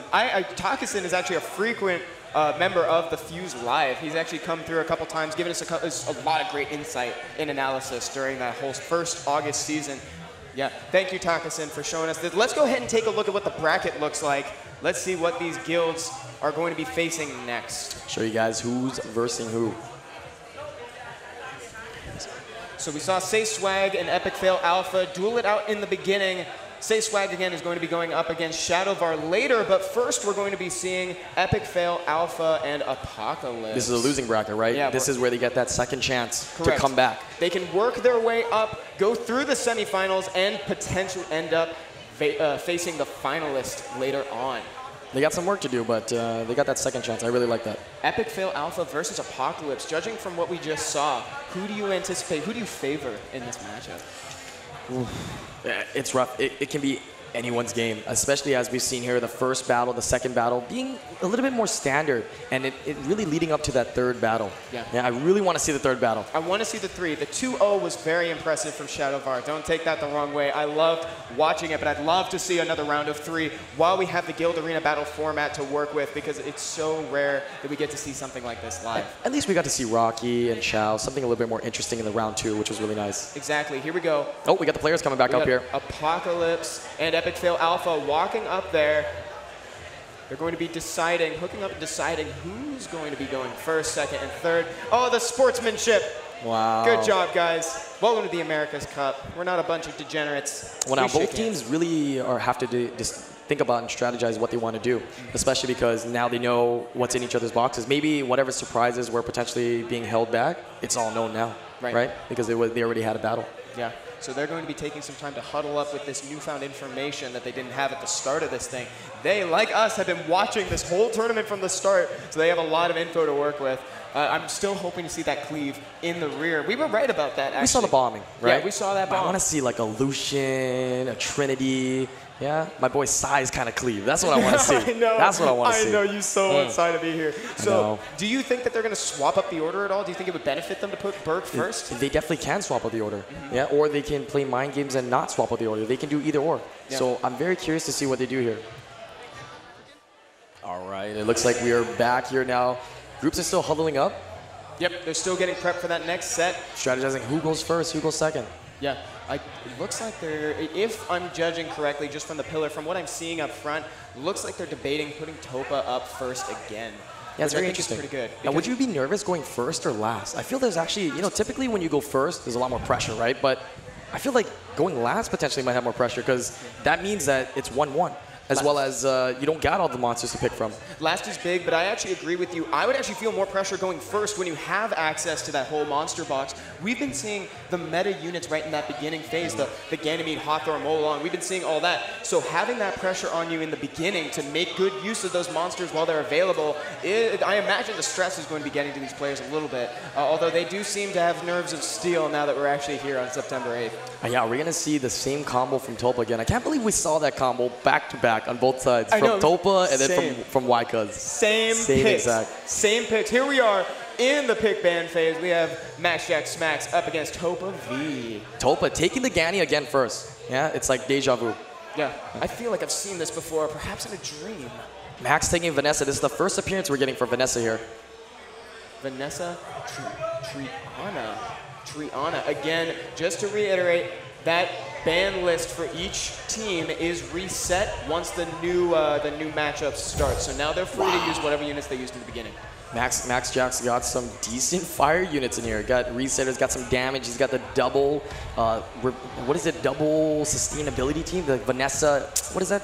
What's the word I'm looking for? Survivability. Survivability. That's a good word. I actually wouldn't have been able to fill that in for you right now. Okay, Topa here with the Tessarian. Okay, what are we going to see as the last pick? Dude, he's got 3 passives. No need. Wait, was that what I thought it was? Was that serious? Was that He's got to pick right now, otherwise it's going to pick for him. Oh, Rika. Okay. Still interesting. I thought it was going to be the Zyros. I know, I was hoping it was going to be Zyros too, but Rika is great. Another fire damage dealer who can hopefully bring some crowd control to the table. Max Jax has quite a bit of heals on his team. He has that passive Perna. He's got the passive from Rakuni now. He's got to ban Tessarion, right? We got so many passives. He doesn't necessarily have to, but there are a lot of passives up, so that's definitely an option for him to ban the Tessarion. Another thing is potentially the only sustainability, which is Yunhong. Yunhong's the only sustainability on Topa's side. Vice versa on Topa. Topa's trying to decide who he wants to ban. Bans the biggest damage dealer, the Perna.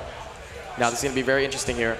Topa's in a very similar situation to before, actually. He's got a little bit more damage now with the Rika, but with the Rakuni available on Max Jax's side as well as the Triana, he's going to be able to cleanse a lot of those dots and slows. I'm really interested to see how this pans out here. I have a newfound faith in Rakuni. He is such a strong unit. He deserves to be up here as one of the few 3-stars you'll see in these matches.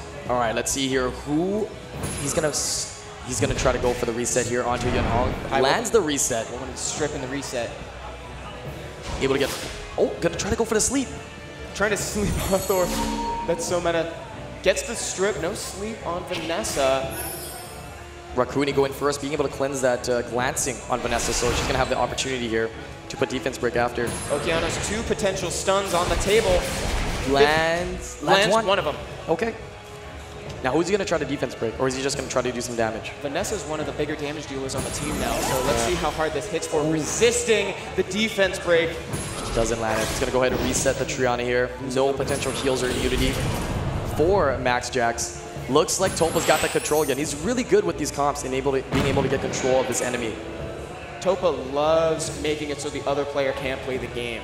This is like deja vu. Reminds me of like TOA Hard coming up here. Yeah, ventilate again. Going for that Vanessa here. Decides to space out the third skill from Hathor. I like that. There's a little bit left. Yeah, he doesn't need to commit the full 2 turn yet. He's trying to get that value. I love me some value. Oh, there's a cleanse there for the Rakuni. Still has that slow though. Slow is a really, really strong debuff to have in these battles. Especially now where lands it again. Speed matters. Doesn't want to use the sleep yet. He's got enough stuns to carry it around. Now this is very dangerous. With the Yunhong being able to charge up there and really getting the turn cycling going, we could potentially see Gani Hather continually resetting the Hathor and then sleeping his opponent here. Can he get the sleep? Gets the sleep. That's an additional turn. From Rika. He's going to put dots, or is he just going to try to get him to sleep here on Triana? Trying to get that sleep on Triana could benefit him greatly. Because waking up that Okeanos. Time ran out. Okay, looks like timer ran out. They're raising their hands. Looks like they need a second to make sure everything goes. I'm still hearing games in the background, but we're just going to wait for 1 second. The refs are making sure that everything's okay. I'm really happy with the way that they have this set up. So anytime something like this happens, they're prepared. They're able to kind of pause it, get everything fixed, and then go back online. We don't have to reset the match or anything like that. Correct. Which is awesome. Hopefully no turns have been taken. They can just reset right back where they were. Pretty fair though. I mean, both sides really have some time now. Yeah. Right? Instead of stressing about what's going on, think about what you're going to move next. Instead about the delays or anything, use that time to really think about, okay, what am I doing? How's the attack bar look? Who moves next? Yeah, they have the referees, they have the production team to worry about this. They just have to think about the match. I think they're back in. Back in, okay. It doesn't look like Rika used the third skill. It looks like she just went ahead and first skilled somebody. Hathor here, gonna use the third skill. Is he gonna land on everybody? Gets it on everybody. Everybody, attack bar down. And he's got that reset again here. Nope, just gonna ventilate. See, these turn rotations with Hathor is very dangerous. Topa is knee deep in that combo right now. Doesn't need to do anything. Doesn't need to reset anybody because he's working on Vanessa. She's not gonna revive herself. Right. And Vanessa being the one that's awake, but with the lowest amount of HP, is constantly getting cleansed by the Rakuni. Slowly chipping away here. Yeah, the longer this battle goes, the more damage Topa's going to do. There we go. Trying to get a little bit more value out of There we go. Good night again. Yeah, looks like Max should have slept a little bit more last night. It seems a little bit tired here on stage. Come on. Doesn't get the violent here. Okeanos going to have a chance to potentially reset somebody or transfer the glancing debuff. Resets the Rika. Last one, sleep on Okeanos. Topa is great at juggling these sleeps. Going ahead and using that charge of vitality onto Gani to get a turn to reset Hathor again. How many times has she slept the team this turn? It's like 4, 5, 6, 20? I've stopped trying to count. This is not looking good for Max Jax. The amount of damage that he can put out is low, as well as he's constantly getting slept. We go just locking in this control right here. Hathor absolutely crucial to this team comp. Killing Okeanos. Max Jax down 50% of his team. This is tough. Yeah, at this point, Max is just trying to stay alive as long as he can, give his team some time to think about what they're going to do, and maybe if the HP goes low enough, he might be able to kill a unit or so. Rakuni is also known to solo things. I don't know how much of a chance he'll have right now, but I have a newfound faith in Rakuni. I watched Faint Memory play a game on Make It a Buds account with Rakuni the other time. Yeah, Make It a Bud's got like one of the strongest Rakunis out there that I've seen on Violent Nem, I believe. Yang, Hong, and Rika looking just fine, still strong. Trying to finish this game out as quickly as possible so that way Apocalypse doesn't have enough time to think about what they want to do next. Let's see how long this guy stays alive. 4v1. Odds are with Rakuni, weirdly.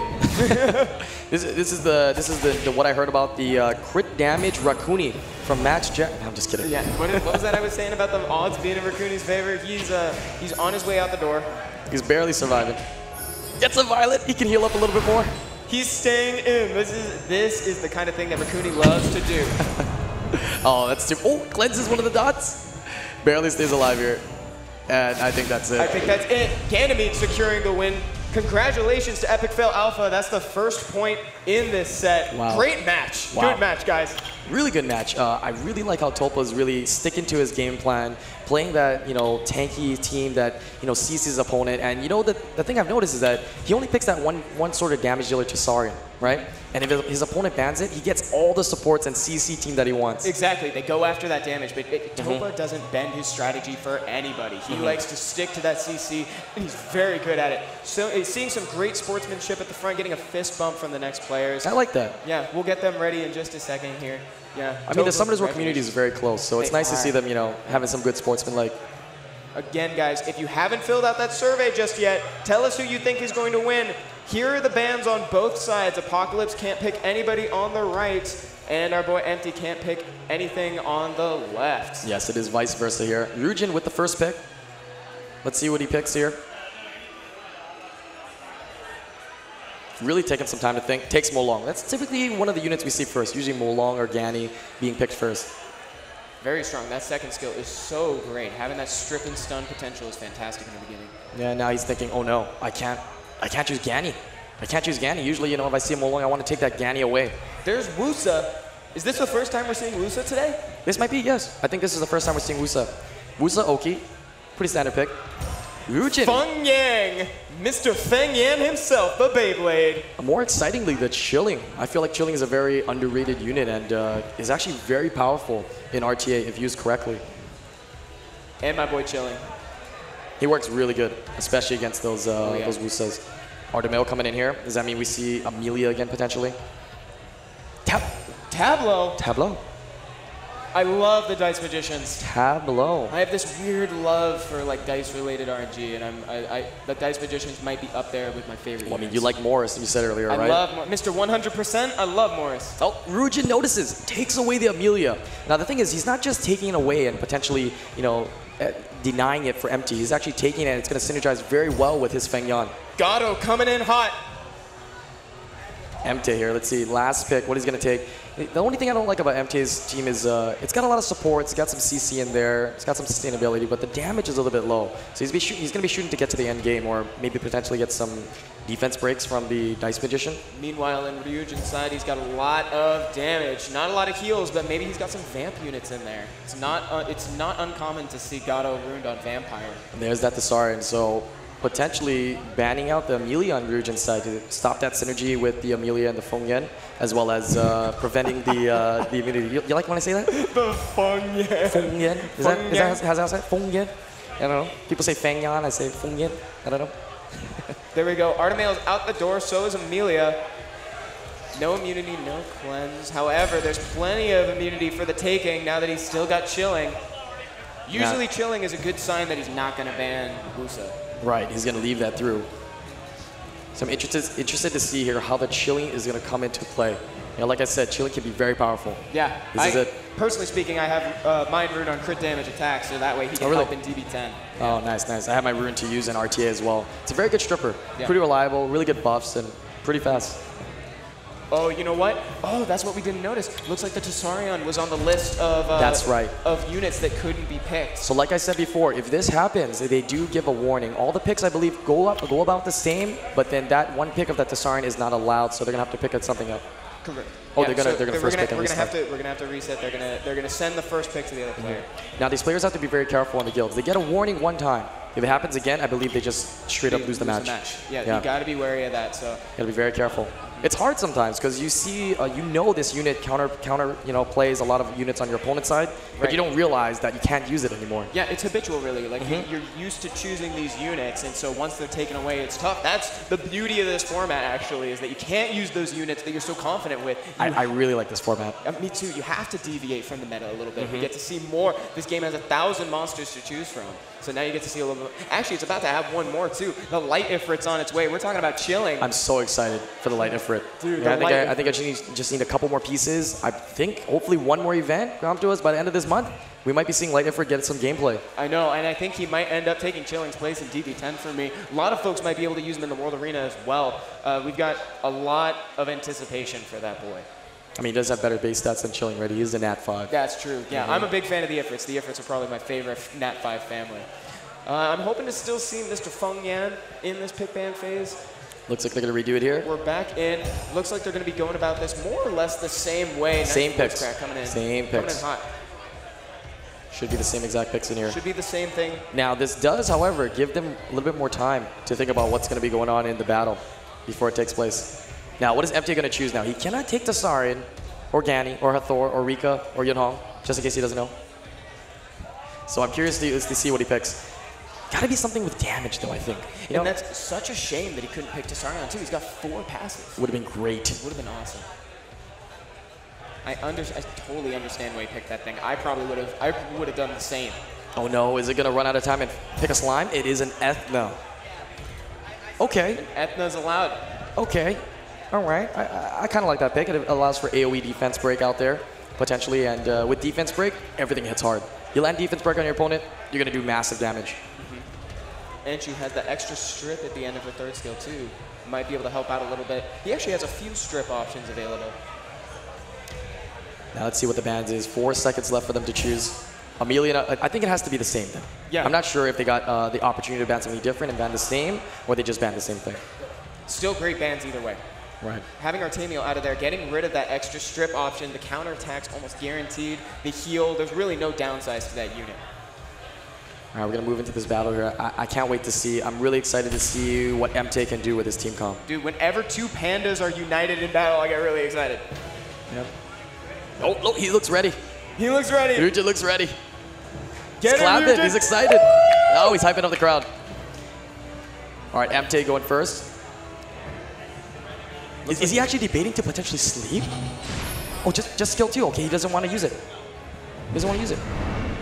Might be prepping Resets for the Mulong here. Now, there's no will runes on Ryujin. So this defense break, he lands it on 3 of them. He's going to be able to return dice, and here comes the damage. Here comes the pain. Now he gets a full another round, and Tableau's stunned. He's out for a little bit. Right, I mean, a lot of people think that you can use that immunity from Wusa and prevent the stun, but he's still going to get stunned. No. Okay, it looks like there's an issue here with the skills. There might be a small. But it's okay. Yeah, all right. All right, it's okay. They're still. So going MT through. coming in with the 3rd skill there, doing some damage onto Chilling. Pretty tanky Chilling. Good stun on Okeanos. I can't wait to see this Gato go off. Gets a defense break on Ethna. That is the biggest unit MT's got right now, is that Ethna. Yeah, Ryujin's got to do everything he can to get rid of that ASAP. He's locked in on that Ethna. Look at the amount of turns she gets. Look at that. She's just about to move again. Here we go. Getting that stun. As the Violent. As the skill says, unlucky 7. All right, Wusa doing some damage. Enough to kill the Chilling there. Reina Stone's coming in. It's going to give him another turn here. I know I say this a lot, but I've seen Feng Yan come back from worse than this. Gets the reset once again onto Mulong. His turn cycling is crazy. He's getting so many turns on MT's side. That's going to proc the passive. He's going to try to kill it with the multi hits. Gets the kill onto Gartle, regardless of the disadvantage and elements. Will Wusa get the sleep? Doesn't get the sleep. MT's got this in pretty good control. As you can see, with all the different supports that he has, that defense break just doing a lot of work. He has setting up so all his units do maximum damage to Ryujin. That Ethna really making the difference. Now, it's not over, though. Anytime there's a Feng Yan out there, it can go like crazy. Yeah. It can heal, it can revenge. He still has a chance here. Unless he gets unlucky. No stun. No stun. Gets a violent, though, to return dice for another turn of rotation. Trying to figure out how he's going to get out of this. Getting those 2 good stuns on the pandas. All right, that's going to be tough. Out. Oh, gets a proc. He can put defense break here. This is it. Doesn't even get the defense break. Second skill reset. Okay, this Panda's gonna be sitting there for a little while. For a while, he's not gonna have his heal. He's not gonna have his counterattack. If he gets defense broken, it'll be worse. He doesn't get defense broken. No proc. I give him 2 more turns as he is right now. Unfortunately, I don't think this is gonna be enough. Come on, Feng Yan, prove me wrong, dude. We didn't see the Dice Magician go nuts, but if he rolls the same number, he's gonna get another turn. Yeah, we haven't seen that yet. Just regular Violet procs. All right, that might be it. Ethna going in for the kill. Ethna. There it really is. Shining. Congratulations. Empty. Epic fail alpha. Wow. Good job, guys. What a showing. Excellent game. Excellent set. Ethna really making the difference, securing 2 kills in 1 match. That was pretty fantastic. I wish we could have seen Tablo go off. Frankly, I would have loved to see Feng Yan get off. Yeah, right at the end there. Yeah. Take out a couple units and then maybe get wiped out. Yes, absolutely. Looks like Bridge has Epic Fail Alpha up on stage ready for a post-match interview to see how they're feeling after their win. Bridge? Thank you so much, Evan. Can we get a round of applause for Epic Fail Alpha? They are going to get a second chance here. Now, guys, how are you feeling right now having that second chance? Feeling pretty good. It was a rough matchup with Swag, but having an opportunity to possibly fight them again is just amazing.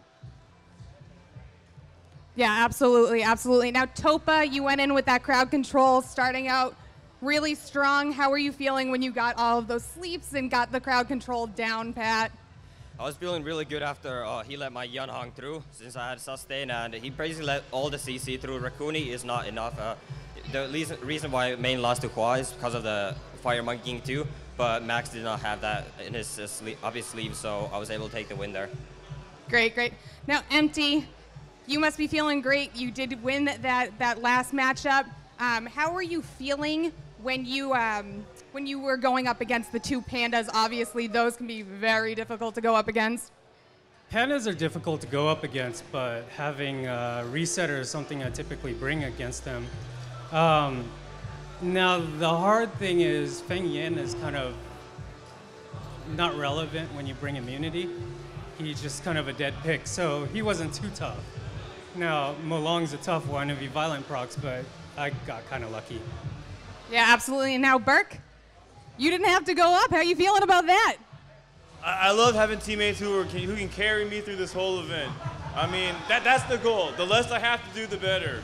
These are the stars right here. Let's give these 2 the attention they need. Absolutely, absolutely. Give it up again for Epic Fail Alpha, please. All right, we're going to throw it back to the casters. Evan and Island, back to you. Good job, guys. Epic Fail Alpha moving on through the brackets. Congratulations. Yeah, congratulations. I can't wait to see what you guys pull out further on in the Guild Arena Battle format. Hopefully you guys are remembering to fill out those surveys so that way you can be winning prizes throughout the course of the stream. We also have the LDP survey too throughout the Make sure day. you guys fill that out. I mean, guess who you think's gonna win? Yeah. Yeah. And let's go ahead and take a look at this bracket as we're moving forward with these winners. There we go. So match 4, we're going to be seeing Say Swag again versus Shadowvar. Then in match 5, we'll see Epic Fail Alpha versus whoever loses match 4. Yeah, what's interesting here is coming into these matches, these next ones are going to be a little bit different. They're going to be best out of 5. They're Correct. no longer best out of 3. We're now out of the best of 3 phase, ladies and gentlemen, and just so that way everybody's clear, those bans for the team reset after the 3rd match. Once we get into that 4th one, they'll have full access to their full monster box again. This should be very exciting. Yeah. It's going to be potentially longer matches, and as we've seen before, that 3rd match was crazy. Yes. Now, what if we get into a 4th or even a 5th match? What kind of units are we going to see? What kind of comps are we going to see, right? It's going to be awesome. Well, I'm really excited to see Say Swag and Shadowvar up against each other. We have a lot of stuff going on here today. Guys, we're going to take a quick break from we'll be back with more guild action in just 1 second, guys. Grab something quick. Join Yes, us. quick. I'm Be going right to grab back. something. What's up, you guys? We are here outside of the Tulane Eatery, and I am with the one, the only, the man, the myth, the legend, the godfather of Summoner's War. Childish, how you doing, man? I'm doing amazing, man. Just having a blast, trying to go around to all the activations, check out all the amazing people that came over here to support us, just having a blast. Yeah, and everybody's stopping. You can't even walk 5 feet, man. We've taken a lot of interviews. People are coming up, handshaking, and just saying, hey, thank you for everything that you do, and it's a blessing. Thank you for all you guys' support that are watching out there. Well, you deserve all of it. And speaking of community, we have some people in Twitch chat that have shot over some questions that they want to know from you because you're the keeper of the knowledge, man. I don't know about that, but I'm trying my best. We're about to find out. So the number one question that came through Twitch chat was, everyone wants to know your thoughts on the Light Ifrit, and also how would you go about ruining that specific character? I'll tell you what, when it comes to the Light Ifrit, I'm super excited to see it come around. It is a game-changing unit. Being able to strip that beneficial effect is going to be really, really interesting. And so given the fact of this style, obviously we're looking at a violent set, probably a revenge set to go along with it. Any opportunity to get that counterattack and strip those beneficial effects is going to be really amazing. Do you think that it'll see this high-level meta play? Yeah, it's definitely going to change the meta completely. I mean, obviously, beneficial effect units, incorporating those to your team are super strong right now in the meta. So given the fact that that's a very heavy thing, you got to figure out, if you want to go for those 4 units, those regular 4 units that people are using, or when they throw in that Osharian, do you ban that so you don't want to deal with that, or do you want to focus on one of the other units that they're planning on incorporating in their composition? You're playing 3D chess, man, breaking up moves before they happen. It's crazy. Another question that was coming through the chat, and I know that you have spoken about this before on your social media. Yeah. Follow Childish, you guys. RTA, people want to know, what is the best way to approach getting involved with that? RTA, and I just want to say this out there, we got a lot of people talking about RTA. Obviously, this particular event just wants to inspire you to jump into RTA, but you have to lay out the ground node, get your B10 run set up, get those runes, get that team synergy that you can do so that you can go ahead and incorporate a nice, really strong composition in order to take out some of your opponents that you're going to be seeing in RTA. How long do you think, from starting to the point where you're ready to play here? Honestly, you can jump in it anytime you want, but I've seen a lot of people after they get to that 6 to 12 months or 12 to 18 months, working into there, they've been able to do it, but it all depends on the amount of time that you invest into your thing. So take the time. If you are a free-to-play player, use the energies that you got. If you're pay to win or pay to play, then go hard. Go big or go hard. Go big, go hard, or go home. That's words of wisdom. And finally, I know that you're a working man. You're a family man. You've got a lot of things going on in your life, but yet you somehow find time to play Summoner's War at a high level. So sort of tell me, what are some of the benefits that you've sort of extracted from this game over the years? Like, what does it mean to you? How do you fit it into your life?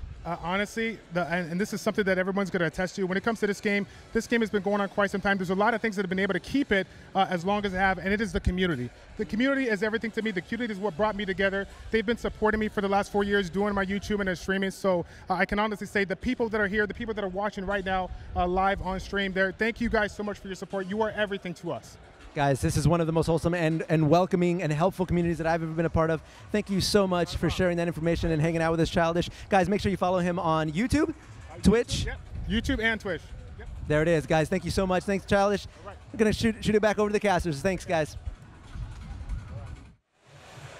Childish. Childish is such a great dude. Thank you so much, Leo and Childish. You know what? I was actually working out with Seppi, one of the tournament referees, and Childish came and worked out with us just really? yesterday. It was really cool. Wow. It was a really fortunate encounter. Thank you so much. Truly one of the most wholesome and welcoming people in the community. Definitely. We all love him. And guys, we're getting set for the next match in the Guild Arena bracket. Let's go ahead and double check to see who's fighting right now. Let's check it out. I believe it's Shadowvar and Say Swag. Say Swag, yeah. Shadowvar and Say Swag is up next. They're getting ready up front, making sure that their team comp is just right, sending forward the first, second, third person. They all look pretty, not nervous at all. I feel like they really got down their list of players of who's going up first, second, third. They're doing the coin flip. Say Swag. Say Swag. They get the first Looks pick. like Say Swag. Yeah, Thompson's got nerves of steel. I haven't seen him show emotion in years. No, he's really cool and collected. Always. Super always. cool dude. Yeah, nothing can really trip him up, and we really saw that in his matches against Sai at the preliminaries too. Oh yeah, definitely. Always used to try to trip him up, picking that Artemiel first, taking it away, making him think that maybe he has to jump on that and get his unit first. Wasn't the case though. His biggest teaching is don't change your strategy for anybody, because there's something to countering, but if you're just trying to counter, you find yourself in a realm where you have no synergy whatsoever. Yeah, it was interesting to see him against Burke with all those bombs on his units, and he's just calm and collected. Yeah. Like he knew what he had to do and won the match. Didn't even flinch. Excited to see them play. Looks like they've chosen their order, got their representatives up on stage. We'll have that pick band ready in just a second. What are you expecting from this match? I'm expecting some interesting battles between them. I mean, of course, the first battle, I mean, I don't want to say it's not as interesting, but it's going to be pretty standard picks, I feel, for the first battle. And the difference now with the best out of 5 instead of the best out of 3 is that first player is actually really important, because first player actually gets to go 4th, yeah, if there is a 4th game, as well as the second player gets to go 5th. So players 1 and 2 get to potentially play twice, whereas the player number 3 only gets to play once. And now I want to hear what you guys think. Who do you think will win this? Be sure to fill out the survey in chat, those of you watching in stream. Tell us who you think is going to win for a chance to win prizes throughout the stream. There we go. First pick goes to Hua. As we know, he does like that Molong, as well as he does have the Ragdoll. So it's going to be interesting to see when he picks it and if he picks it. I feel like he will, though. That's right. You got to. You got to, right? Max Payne starting off again with the Oki and Sierra. Ragdoll, there he is, you called it. Interesting, takes the Ragdoll and the Tsarin right away. Yeah, one of the counters to Ragdoll is Tsarin, so he decides to just take it away and use it for his own benefit. Let's see how Max Payne reacts to these picks. He's going to take immunity. I'm expecting potentially some support type units here, maybe some CC. Max Payne really making us wait on this decision, taking every second possible to decide. Vanessa and Rakan. That's what you want to see. A Rakan. Dude. Now the question is the Rakan vampire like we usually see, or is it on violent? Violent like we saw at the preliminaries. There is sometimes, some players do have that violent Rakan. Sometimes that just makes the difference. Icarus. That's the combo we're scared about.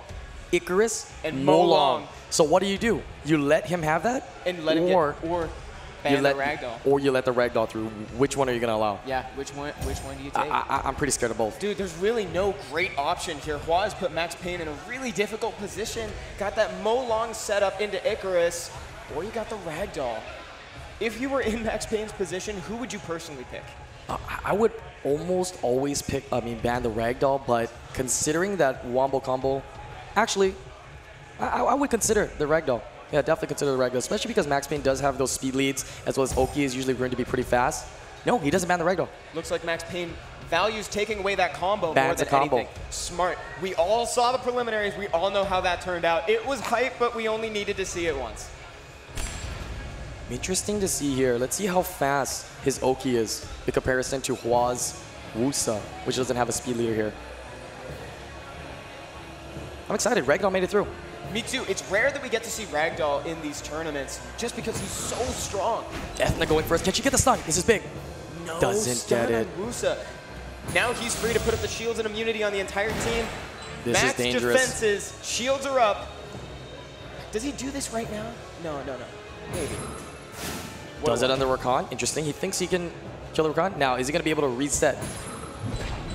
Yeah, able to reset, but the reset's a little bit more minor considering the fact that, Ragdoll's second skill is not super impactful at the current time. Max Payne's got to be thinking about how happy he is that he banned that Molong right in the beginning. While really focusing all his damage onto that Rakan. Instead of going for a defense break on another unit, going for that Rakan. Right. All right, let's see here. Who does he choose to collapse? Chooses to collapse. Will he get provoke? Doesn't provoke, but gets a violent. It's a violent Rakan. Oh my God! Here we go. Violent Rakan. That's 2 for 2 out of both of the matches in the SWC America's Cup so far.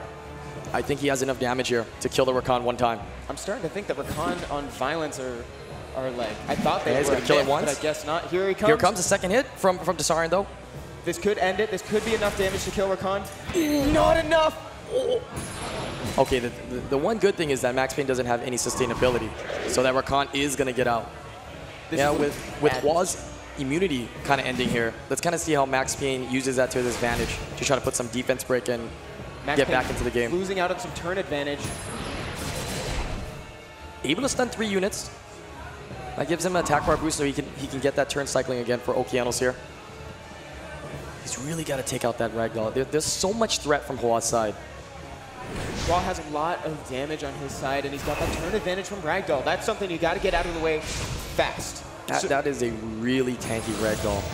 You know the win condition, right? You know the unit that is strongest on Hua's side, but how do you kill it?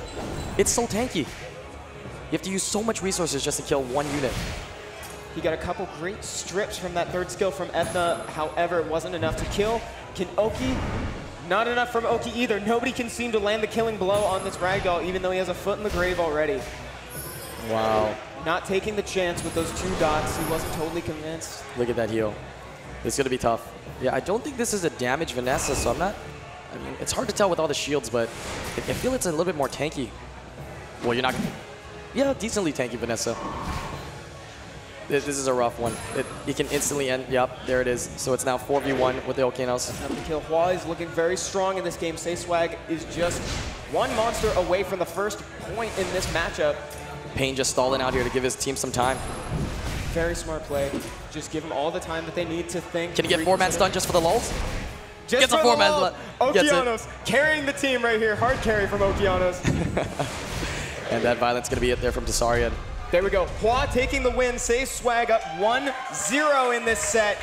Great match, guys. Very strong showing from Hua. Yeah, really utilizing that combo. You know, because a lot of times people don't really use that combo. Icarus and people don't really have Ragdoll on his team. So by using that early, he gives his team the opportunity to use other units that he hasn't touched yet. Yep, there's a part of me deep inside that is so thrilled that we got to see Ragdoll up on that stage, though. I love seeing Ragdoll.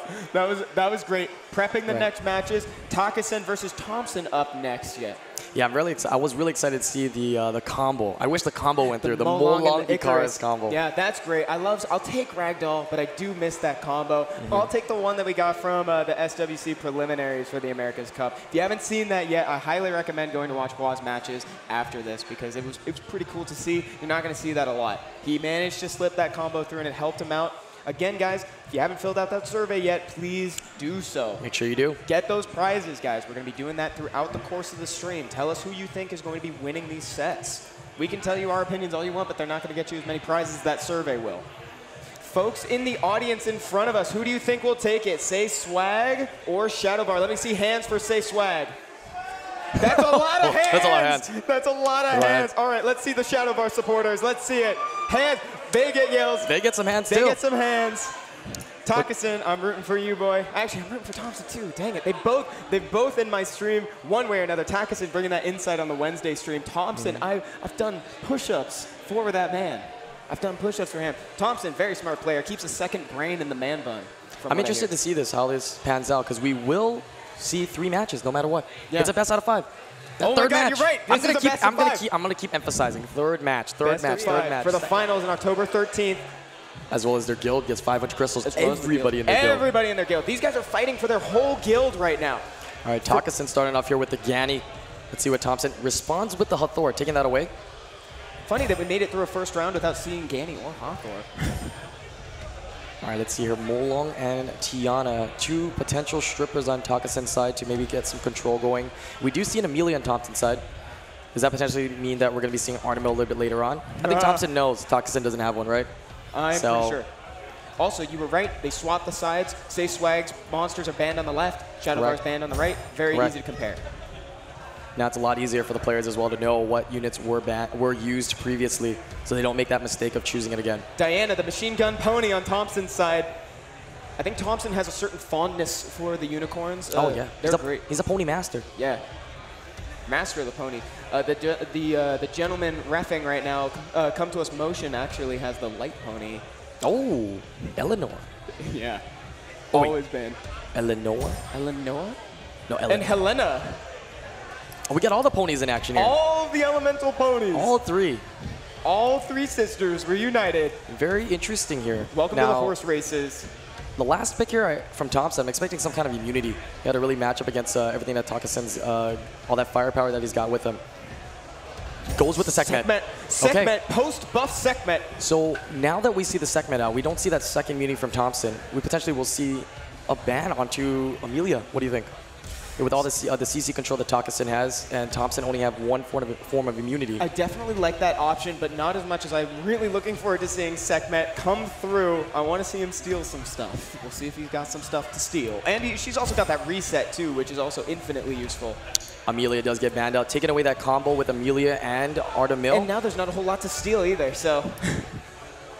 It's a little unfortunate that Sekhmet... Yeah, we get 3 ponies out and only 1 makes it through. Only 1 makes it. How unfortunate. But Diana, I say this all the time. I want to see a statistic of how much damage Diana did over the course of the preliminaries for the America's Cup. Now, what's something to note is that a lot of people build really tanky Dianas. Sometimes people actually go crit damage on it, so that definitely makes a change in how much damage Dianas dish out. We're going to see here Takasin with the first turn, being able to strip everybody and resetting that Hathor. Probably the Gets best a person to Violet. reset. Ventilates the Tiana. Interesting. Very interesting here. Setting up for potentially getting rid of any harmful effects from that segment. Reckless assault on the Diana right away. Ooh. That's a big hit on Molong. He's got to take the shield. Let's see how much this Perna can do. That shield's pretty strong, though. I think it'll barely make it through. Doesn't even make it through. Gets a proc. Proc, this could be it. Go beyond? No, nothing, he's nothing not yet. using second skill. He's just touching it. He's just touching the shield. He's using skill 1 there to try to get that stun. Unable to get the stun both times, though. Now let's see if this Artemil is able to stun anybody with those Despair Revenges. Healing up Diana. Diana's looking just fine. She's looking almost like this match just started, except for that defense break. The Perna, 19K. Ooh. Doesn't get a proc there. That proc would have been really big if he was able to kill that Diana. That would have put him way in the lead. Takasin already having a lot of tempo going on here. Thompson's able to reset somebody or do Curse of the Beautiful. Interesting. Did he use Wind of Change? He already did. That's really smart to save it for after the Wind of Changes. The damage is kind of a lot here. Every revenge is going to hurt, considering that Takasin, almost his whole team has defense break on it. Thompson goes for the stun and trying to get the kill on Tiana. All right, he's contemplating, who do I want to do damage to? Yeah, trying to get rid of Molong. That was a big hit on Molong. Oh my god. The Violet. Oh, the Violet. Gonna give a chance to stun. stun. Diana's hanging on by a thread. Let's see. He's going to change forms. He's going to try to dish out as much damage as he can. Probably going to ignore the Molong because he can deal a lot more damage right now. Then Molong needs to die. Tiana's dead. Kills the Tiana. He's going to get another turn here from the attack bar increase, and he's going to be able to kill the Molong. Transform. 2 in 1. There you go. Will he get a proc, though? He's praying right now. He's timing praying. it. He knows what he's going to do. He's timing it. He's timing it. Who's he going to? I think he's going to try to stun the Gani. Doesn't get the stun. Sekhmet's going to. Ooh. Oh, because Perna took a turn. Perna took a turn. Ooh. Was that a mistake?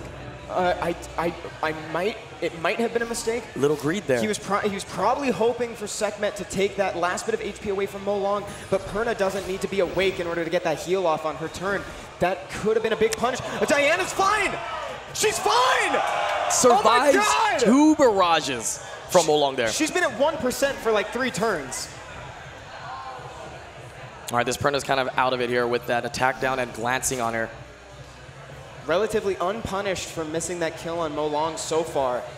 The state of the game hasn't changed too much. She's gonna land a reset? Gets Increase the reset. Cool time.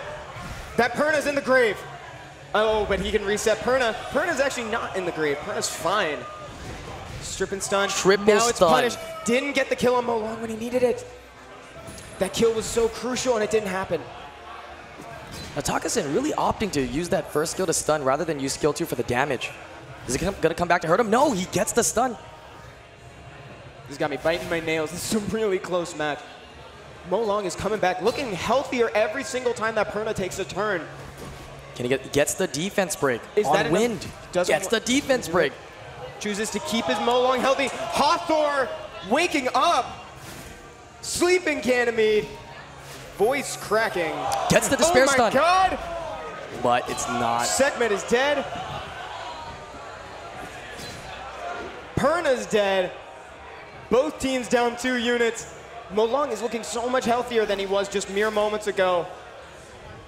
It's not looking good here for Takasin. No more sustainability with that Perna. And now he's got the sleep.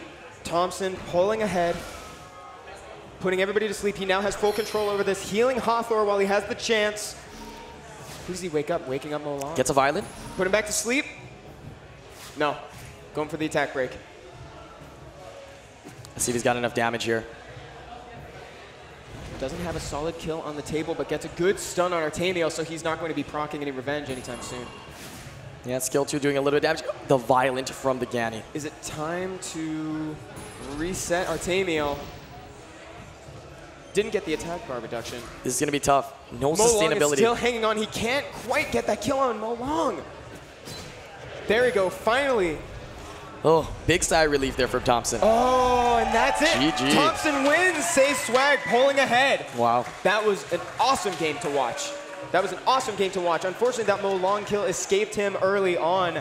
That was pretty detrimental for the whole game. But in the entirety of it, I love that match. What did you think, Island? I think it was great. I feel that Tagasin could have done a lot more damage. He was really holding back that skill 2, holding onto the skill 2 from Perna so much when he could have just dished out the damage. He was really trying to get those stuns from skill 1, and he wasn't able to. I think he only got like 1 of those 4 stuns. We saw some admirable Diana management from Thompson's side too. I really liked seeing that happen. They're really tanky. His entire team is so tanky. My favorite thing about Diana's is that they usually trade favorably. More often than not, you can get a Diana to trade herself for 2 units on the opponent's team, being able to turn into the human form, get all that attack bar and kill, and then transform back, kill somebody else. It's pretty fascinating. She's a great unit. Love to have one. Fortunately, I don't. But the shield's so strong too, as you saw. Having that shield up, Perna just could do no damage to that shield. No damage at all. Perna was like the MVP healer of that game, actually. She was keeping that Mo Long alive, and by the end of it, Mo Long looked as if like he was in it from the start.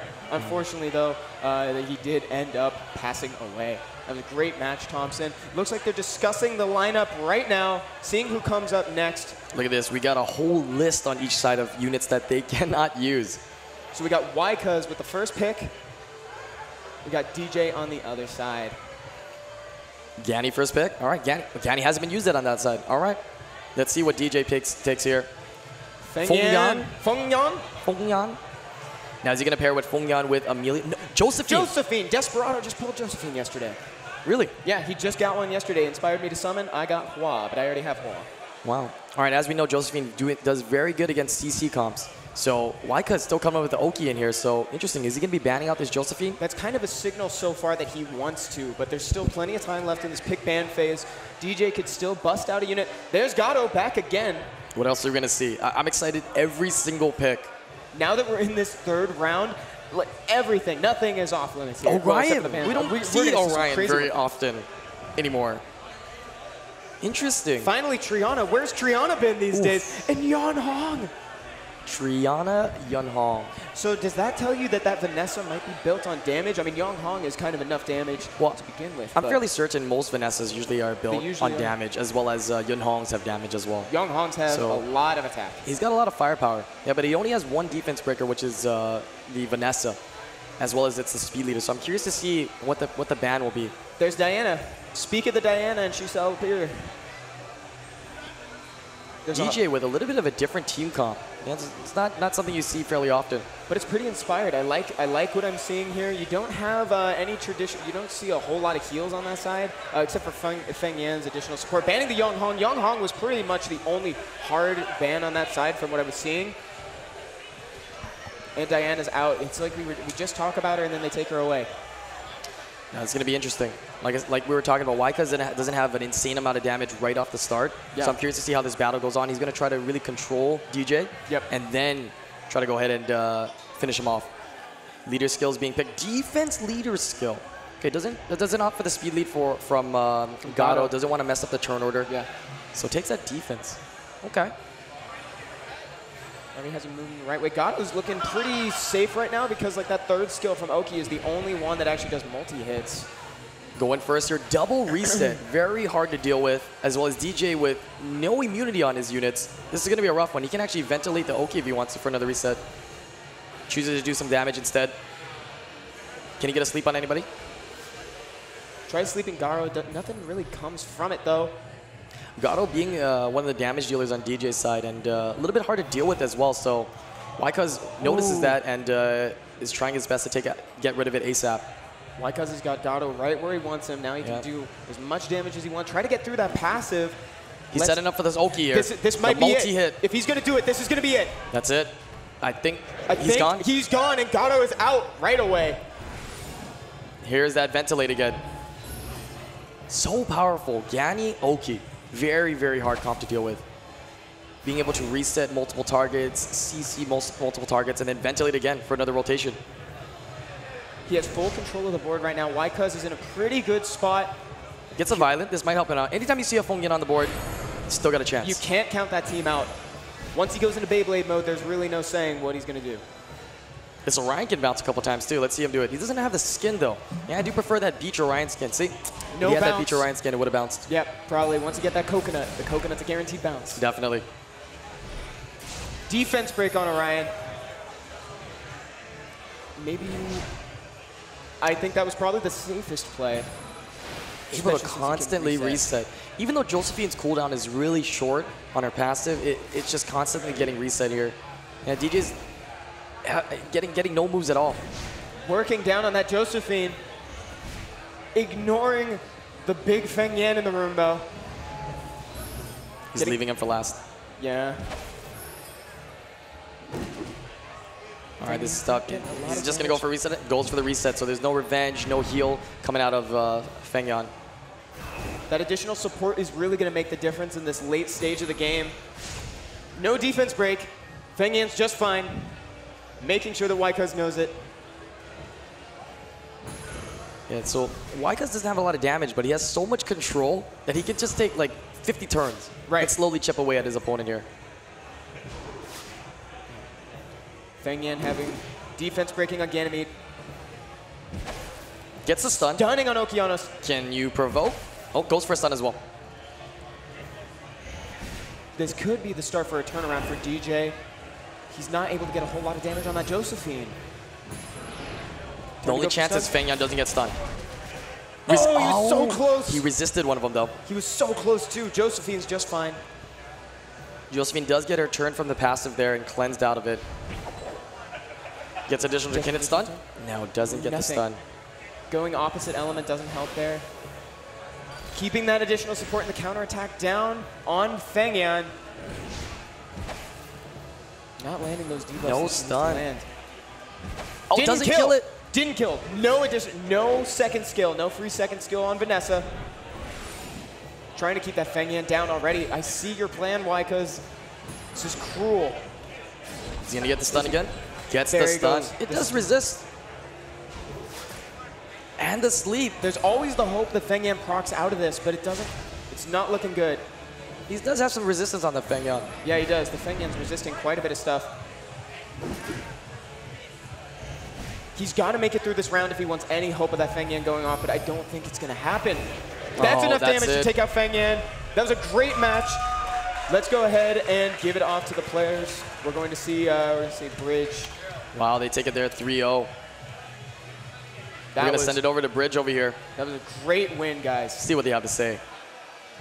Guys, yet again, congratulations. You guys must be feeling great right now. Obviously, good matchups, but you guys were able to do a clean sweep. Now, Hwasun, when you were going up, you did get that ragdoll through. How were you feeling when you were able to get the ragdoll through? Excellent. Anytime you can bring ragdoll into a crit-based monster, if it's Diana or if it's Ethna or if it's Raki, the game's already won.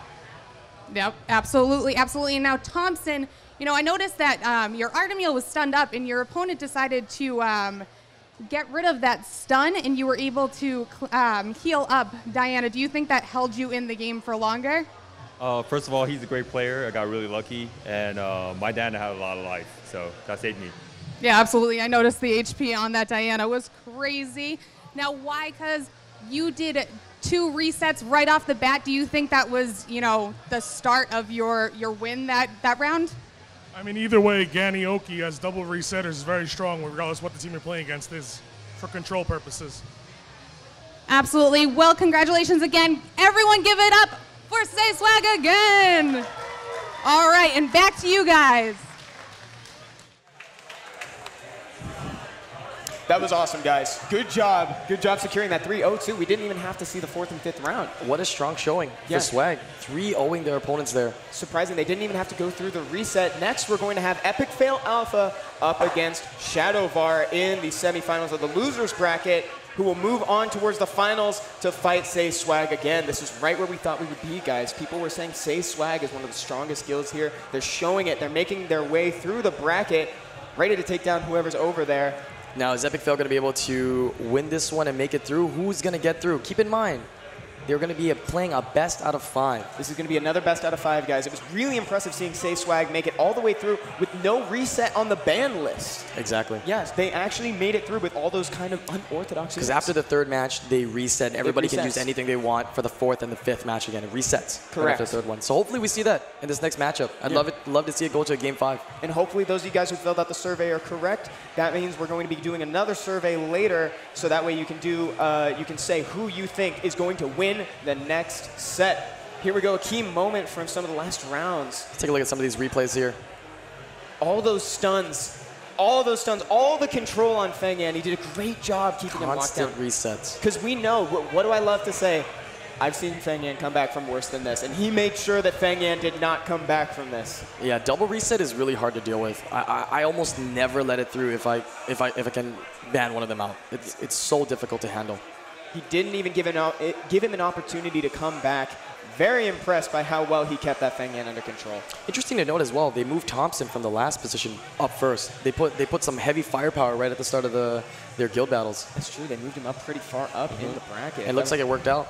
It's great. It looks like the guilds are now strategizing. We got Epic Fail Alpha up front with Shadowvar. They're strategizing on who they want to put first. We've seen this already. We know that they're planning who has the strongest monster box, who can be the most versatile.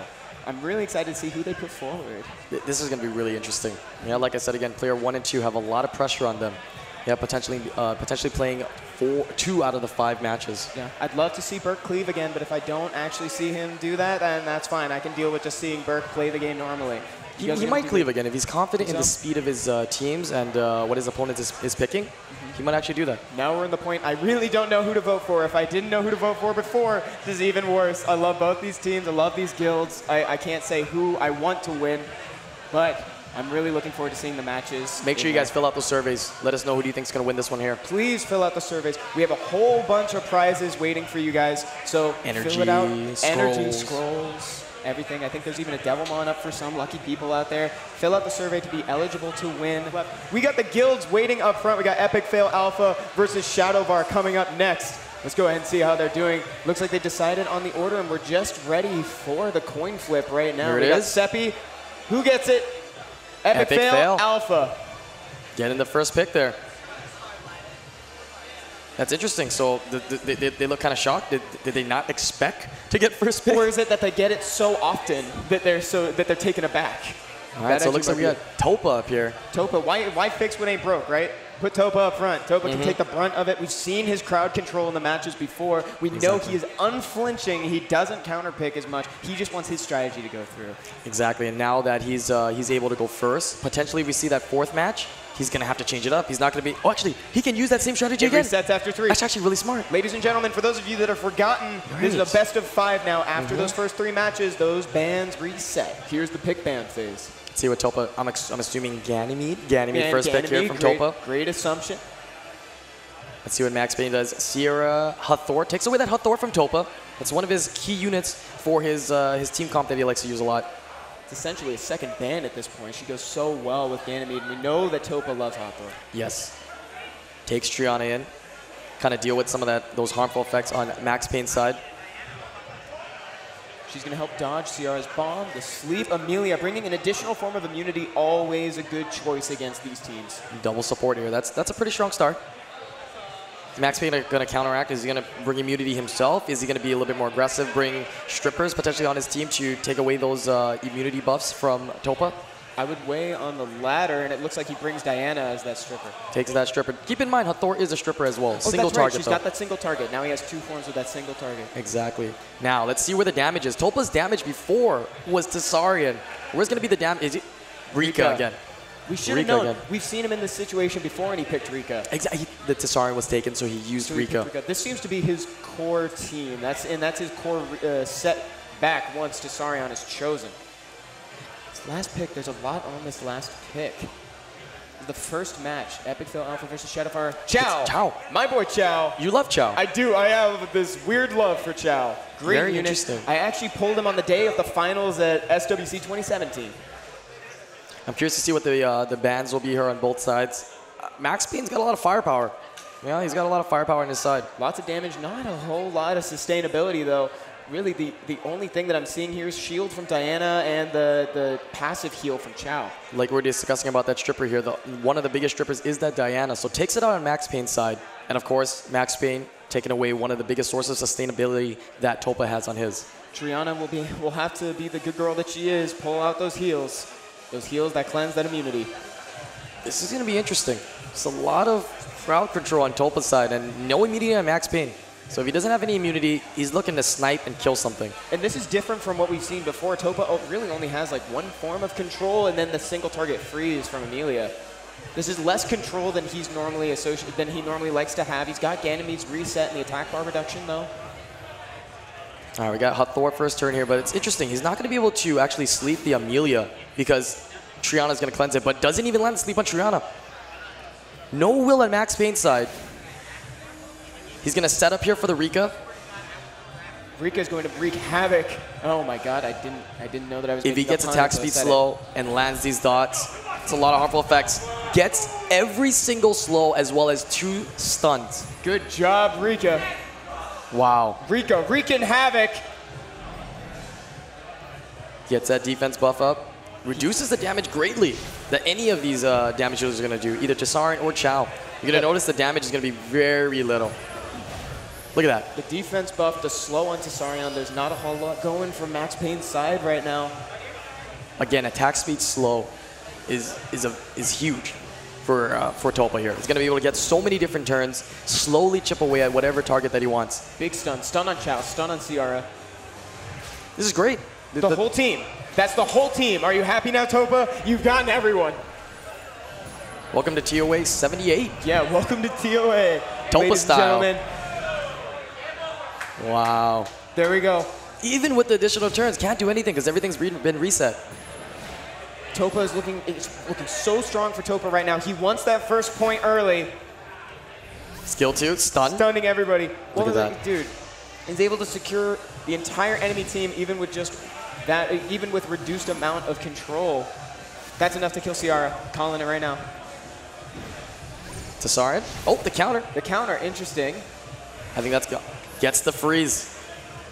An awkward turn for Hathor. No strip up, can't sleep anybody, no attack reduction. Topa's just having fun here. Just picking up then one at a time, one at a time. Making sure that nothing happens, nothing suspicious happens. At this point, he's got like almost everything reset, and he's like controlled this match so well. He's just got to slowly chip away at the enemies. Max Payne here, just taking his time, giving his team some time to really think about what they want to do. Yeah, stalling out as long as he can. He still has Chao, but Chao, unfortunately, we've seen him get it controlled a couple times. Hasn't been able to resist a whole lot of stuff. Look at this, defense buff again. Look at that damage. Huge reduction on Chao. What damage? Yeah, there's no damage. They all look fine. Topa's entire team looks like this match just started. Max Payne still just taking that time, letting his team think about it. Hathor's like, finally. There it is, finally. Hathor sleeps. I never would have known. Never would have known watching this. Chao's down. Gets a violet? Gets a violet. Let's see some damage. Okay, something, please, Chao. Let's see it. 11K. 11K. One short of a dozen Ks. I mean, if he doesn't get frozen here, he's going to get another turn. Oh, okay. If he doesn't get frozen here, never mind. He's done. He's not getting another turn. That's going to lock him down. He's not going to be getting another turn. That's going to kill Chao. That's it. Secure a win for Epic Fail Alpha early. Good job, Topa, leading the charge for Epic Fail Alpha again. That was awesome. Very good showing. He's still doing that crowd control. Very consistent play. He really sticks true to his strategy. Doesn't look like his enemies know what to do. Yeah. I'm surprised. They constantly see him playing around the same kind of strategy, and there's nothing they can do. Yeah, the adapting just doesn't really happen there. Topa has been able to control all of his opponents so far. The crowd loves it. We were getting some cheering for Topa a second ago. He was great to have him on stream the other day too. Yeah, He's doing definitely. great. Looks like they're queuing up the next couple players here. We got Empty on one side, we got Takasin on the other. They're prepping, waiting to see what they're going to pick. Hopefully somebody will eventually adapt to Topa, but today is probably not that day. They both look a little nervous. Oh, little handshake going on. Little handshake. Sportsmanship. I love that. Empty has like such great sportsmanship, dude. He's consistently showing that. Both teams are always doing that. Again, community, the community people, the Summoners World community is so great. People cheering for Empty. Crowd's hyped up. In the crowd. Here we go, Takasin with the first pick here. Shadow Bars bands on the left, Epic Fail Alpha on the right. Those units are off limits until the end of the third round. Starts off with Molong. Definitely something we haven't seen yet from the first battle, so it's pretty good to take that out of the way. Here comes Oki. I'm always so surprised that we make it through these rounds without seeing these key units. Right, and we're not going to be able to see double resetters here because Gany was already used on Epic Fail's side. So what is Empty going to pair it up with? He's going to pair it up with a Wusa here. Now, does Taka-san have a Ganymede? Ganymede Molong usually pairs up pretty well together. There you Takes go. the Ganymede and the beta here. Good source of revive, good source of immunity, reducing those crits. Oh, Iris. An Iris. Iris on empty side Tableau, not afraid to show those nat 4s, those LD nat 4s. Empty's like, you got a beta, an LD4? Well, I got 2. Interesting. Let's see what Taka-san does to respond to that. Takes a Josephine. It's good against CC, which is very viable against that Okeanos, the Tableau, and the Iris. He's probably signaling that he's not planning on banning the Okeanos in this moment in time. Takes Helena for the damage. Now, Helena is really strong. She functions well, but your opponent cannot have immunity. So I'm curious to see what the last pick here is from MT, but MT doesn't have a lot of firepower. He has a lot of control, but I don't see a lot of firepower coming out here, unless he gets that defense break from Tableau. Takes an Artemil. Right now I'm getting signals that Taka-san wants to ban that Wusa. I'm not too sure who Empty's aiming for at this point. Interesting. If you were in Empty's position, who would you personally be banning? If I was in MT's position, I really don't like Josephine. Like, I just get really annoyed of her. So I typically ban out Josephine, but he notices here, he knows, like just what we just discussed, if he doesn't have immunity, that Helena is going to wreak havoc. So bans out the Wusa. That's a very, very smart ban. He signaled that that Wusa was getting banned out pretty early on, and I'm happy to see it. Now he's got much less shield. He's got -1 shield, -1 immunity. But that Josephine. But that Josephine, dude. Time for the strip reset. Strip Gets reset the reset on onto Ganymede. That was crucial right at the start. Iris. Silencing Molong. Okay, so does that mean he's... Interesting. We're not going to be entering the strip and stun anytime soon. He's going to try to get that defense break. Gets the defense break on Ganymede here. Waiting for maximum value to use that third skill. Here comes the immunity and the crit reduction. That's crucial considering that Ganny's got a defense break on. What's really tough is that both sides don't have a very huge source of damage. Yeah, they're really relying on potentially getting a defense break from either Molong on Taka-san's side or getting a defense break from potentially Tableau, like we saw in the Ganymede. Exactly, and as long as Molong is shut up, he's not going to be doing anything. Gets the provoke. That's strong because he was waiting for that value. And violence into stunning the Oki. Gets a despair stun, but the passive on the Josephine proccing here gets another stun. This Oki's not moving. This Oki's not moving. He rolled double, so he gets another turn. He can try to go for the double stun here. There's 2 people that don't have the immunity. Oh, but if Josephine. He's debating, yeah. Oh, but she still has the cooldown on her passive, I believe. He's got defense breakdown, but anti-crit. Still crits anyways, and strips that anti-crit right out. I wouldn't fault him for healing Ganymede here, but there's not an immediate source of damage that needs to be dealt with. Just Artemio. That silence really doing a lot of work there for MT. Yeah, I'm actually surprised. It's really shut down Molong. Yeah, denies the ability to do that reckless assault. Here we go. Iris trying to strip everything. Gets through the shield, takes away the crit reduction. Gets a stun on Molong. It's like 3 turns of Molong doing nothing. He's just sitting there. Return dices for another turn here. Now, is the passive up for Josephine? It's close. I think it's only been 2 turns, but I might be mistaken. Some of these turns tend to blend together. It is not up. Yep, not up. It's going to silence the beta here. Silence on beta. We know how strong that silence is. Slowly chipping away at this Ganny. I don't think it's super like. Oh, never mind. Gets a proc. We're going to see Molong do something. 2 stuns. Unfortunately, I think only one of those stuns is really what he needed. Look how much effort it takes just to kill this Ganny. Just to kill 1 unit. Very tanky. Molong could make a difference right here, but I think he might just try to. No, he's going. Yes, he is going for the defense break. Resist! Okeanos doesn't want to be defense broken. All right, Ganny has to go down now. If not, we got some heals coming up from beta. He's got to really try his best here. He could actually reset the beta, or he can just go for the damage. Goes for the reset, but it gets resisted. It does damage? It is enough damage. All right, he's safe. He needs to stun. Doesn't stun, but he slows. Probably seeing Ganymede come back. Here he is. You better believe it. You better believe it. Oh, goodness. With that defense breakdown on Artemil now, we're going to see a lot less damage coming out from Artemil as well as from his counterattacks. Who does he choose to silence? Does he want to kill Ganny? He's trying to kill Ganny. Iris actually is an attack type unit that starts to hurt a lot as the battles go on. A lot of people underestimate the amount of damage that Iris can output. And she's carrying her weight with those despair stuns too that are coming through. She got that beautiful wing and transmog as well.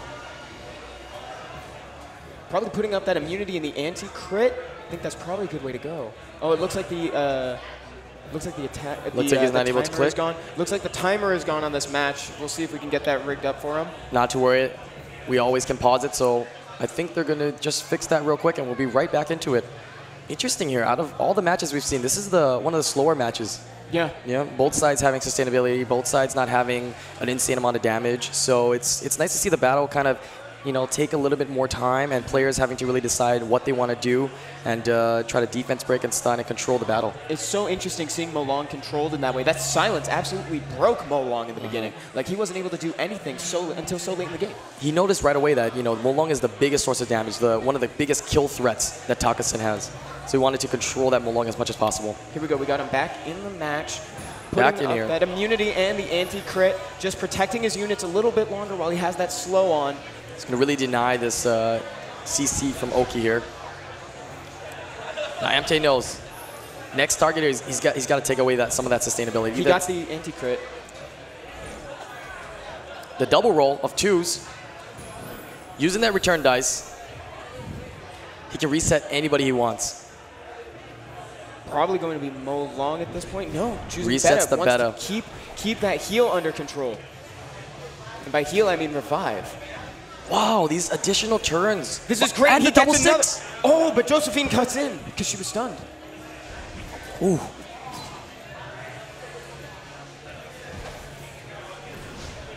we go. Counter doesn't get the stun. Man, that provoke hurts on Okeanos right now, especially when he has the stones up. Molong silenced again here. Not going to be able to do anything for a little bit. Constantly rolling doubles. I'm telling you, And Mr. 100%, the Dice Magicians, ladies and gentlemen. Oh my gosh. Wasn't able to get defense break, but the amount of turns there did a decent amount of damage. And he's just onto keeps Takasin. bringing those cooldowns. He's got return dice up too, but he just needs to take a turn. All right, we see defense break out onto that tableau, but Takasin, with those attack speed slows, is going to have a really hard time getting turns. Josephine again with the turns. Do you see why I don't like Josephine now? I do. Constantly gets her turns and her passive up. It's really hard to deal with. Being able to cut in and prevent those additional turns is super helpful. The Molong control is exceptional here. Yes, Emte, I know you can hear us. We love the control on Molong. Goodbye, Beta. Looks like Ganymede's staying dead forever. All right, this is a tough one to get out of. Takasin really trying his hardest to get out of this situation. Silence on Josephine. Molong is on his way out. He doesn't have any skills up anyways. He doesn't even get a turn. Josephine getting her turn procking. Oh, there we go. Emte, congratulations, getting another win for Epic Fail Alpha. Wow. Ladies and gentlemen, Epic Fail Alpha moving. This is great. Game point. This is match point for 2-0. Epic Fail Alpha. They just need to win one more. You better Move bet the forward. pressure is on for the last player here. The pressure is on, dude. So, again, best of 5. It's not over. They're at match point, but it's not over. Shadowvar can still come back. I'm rooting for a game 4. I know, I just Come want on. to see game 4. Come on. Burke is up next. Burke is preparing. Oh, this is the Wombo Combo man himself. Yeah, Mr. Wombo Combo It's the himself. bomb man. That was a slow match. I'm really happy to see that Molong controlled so well. Silence destroyed Molong. Definitely. Not giving counter. Molong any turns to snipe with Reckless Assault. Not giving Molong any turns to strip, stun, or defense break. Just totally won him that match. Not letting Molong take a turn is arguably the best way to take care of a Molong. There wasn't a whole lot of damage on either side, but I still love the matchup. That was very fun to watch, guys. Thank you for that round. Got Berkelak up there. Looks like he's ready to go. Here are the bans for each team. Shadowvar on the left. DJ can't pick any of those units on the left. Epic Fail Alpha can't pick those units on the right. Burke starting with Tiana here. Is that an indicator or is that a beta? I'm curious. Oh, Leica. Leica. All right. Ooh. These are the units we like to see. I love seeing Leica in these tournaments. All right, Burke. What are you going to pick here? Are you going to go to... Oh, This is okay. very similar. I feel like I've seen this before. Deja vu. Is this the bomb team? Draco. Okay. Interesting. Draco is an attack bar booster. He's like, what do you call it? The poor man's Velajul? Is that the name of it? There you go. And Orion. Two Really? Brownie Magicians. Lots of turns. I wonder if that Leica's on Vamp. Probably might be Most on, likely. It's usually you see those Leicas on Vamp. He's kind of a counter for those bombs, really, because the bombs aren't going to be able to get through more than a third of his health at a time. All right, so Burke here with the same exact lineup as he ran earlier. DJ, I mean, had to have been strategizing, knowing that Burke might actually run this again. Pulling out the Draco, the Orion. What's the last pick? What's he thinking about? What is his potential last pick here? This bomb team is so strong. Tableau. Tries to bring in a speed leader. Got inspired from that last round. Now, interesting. Are we going to potentially see both players ban the speed leader and play a game of who is faster? Who did more giants? Yeah, who did more giants? Who has a better Swift set? That's exactly what happens. Exactly what happens. Now, we know Tiana has a low base speed, so probably not going first here. Can that Triton go faster? There we go. This is game point for Epic Fail Alpha. Let's see. Guys, in the audience, let's hear it. Who thinks Epic Fail is going to take this one? Let's hear it. Whoa. The hype is There we real. go. Draco. Let's hear some support for Shadowvar. Ladies and gentlemen, who wants him to get this point? Let's hear it. All right, Draco taking the first turn here, giving his team the ability to move first. Gets the stun on Malaka, but the defense making Lively. Wow. 40 Ks! That is a lot of damage. That is a lot of potential damage out for Burke here. It's a lot He's going to be able to put up some silence. bombs. He was able to silence the Feng Yan, so he's not going to be able to cleanse out of that. They're all going to take bombs next turn. They get one turn, and they're going to get stunned from the CC. How much damage does Malaka do? He's going to put an attack down and defense break.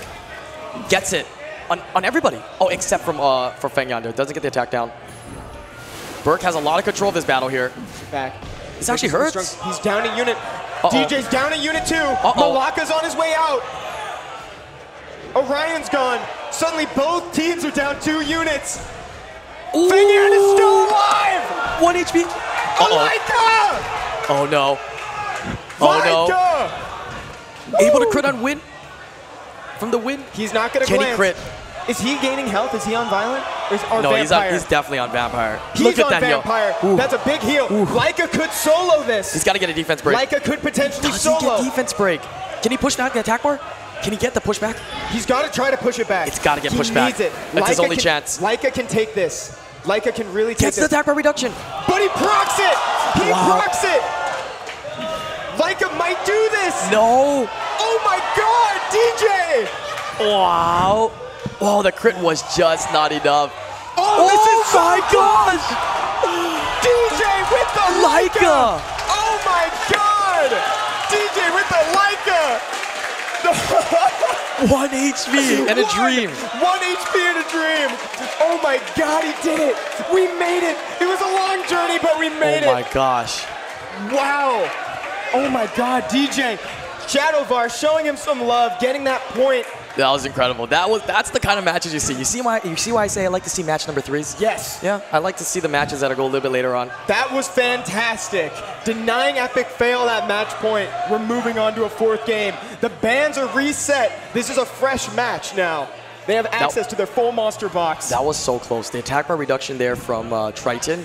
If Leica didn't revenge, potentially could have just died straight up from the Tiana. That would have been it. That potentially would have been it. That could have changed the match. That was fantastic. Oh my God. I love Leica. Yeah, me too. I love I want one. Seems like you like all the Dragonites. I love the Do you like Leo? I do like Leo. I don't have Leo. I've got Xiao, so my allegiance stays with water, but you know, I'll take a Leica. So we've seen Xiao, we've seen Leica. Maybe we'll see Leo in some of these other matches coming up. We've seen Ragdoll too. Don't forget Ragdoll. Definitely. Yeah, But Jaeger? I don't know. Let's just see them all today. I don't know if anybody has a Jaeger.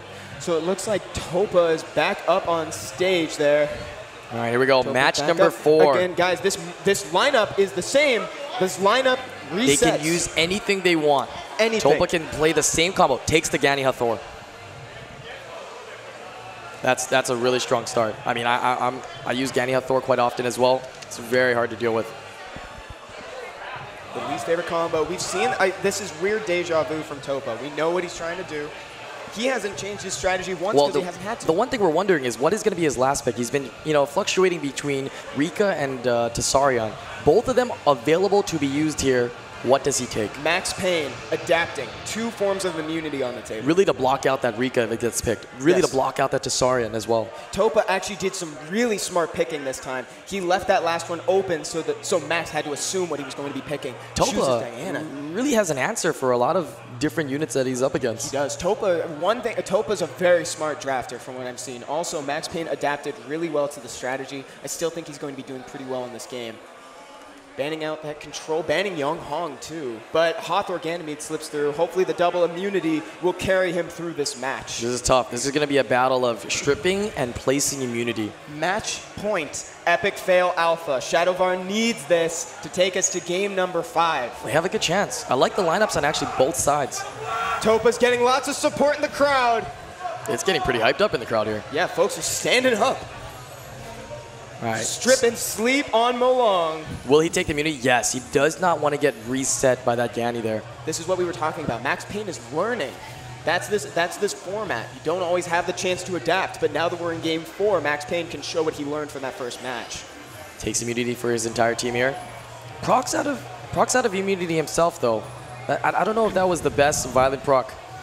Yeah, that was a little bit unfortunate. Usually you feel pretty happy about Violent procs, but sometimes they get you out of your immunity. Exactly. All right, we're going to see a shield to try to prevent the damage, or is he going to change forms? Change forms. He's going to probably go after this Sierra here. Goes after the Beta. Goes after Beta instead. He wants to make sure that's stunned and doesn't get the stun. No stun. He's trying to make sure that the units, those victims on Payne's side, stay dead eventually and get rid of a form of immunity. And the anti-crit really hurts Diana. Here we go. I value those 2 sleeps. I wouldn't fault him at all for delaying. Yep, he delayed that promise. Delayed that young promise. I say attack bar reduction as well. It's basically a 3rd turn. It's like more than 3 turns, it feels like.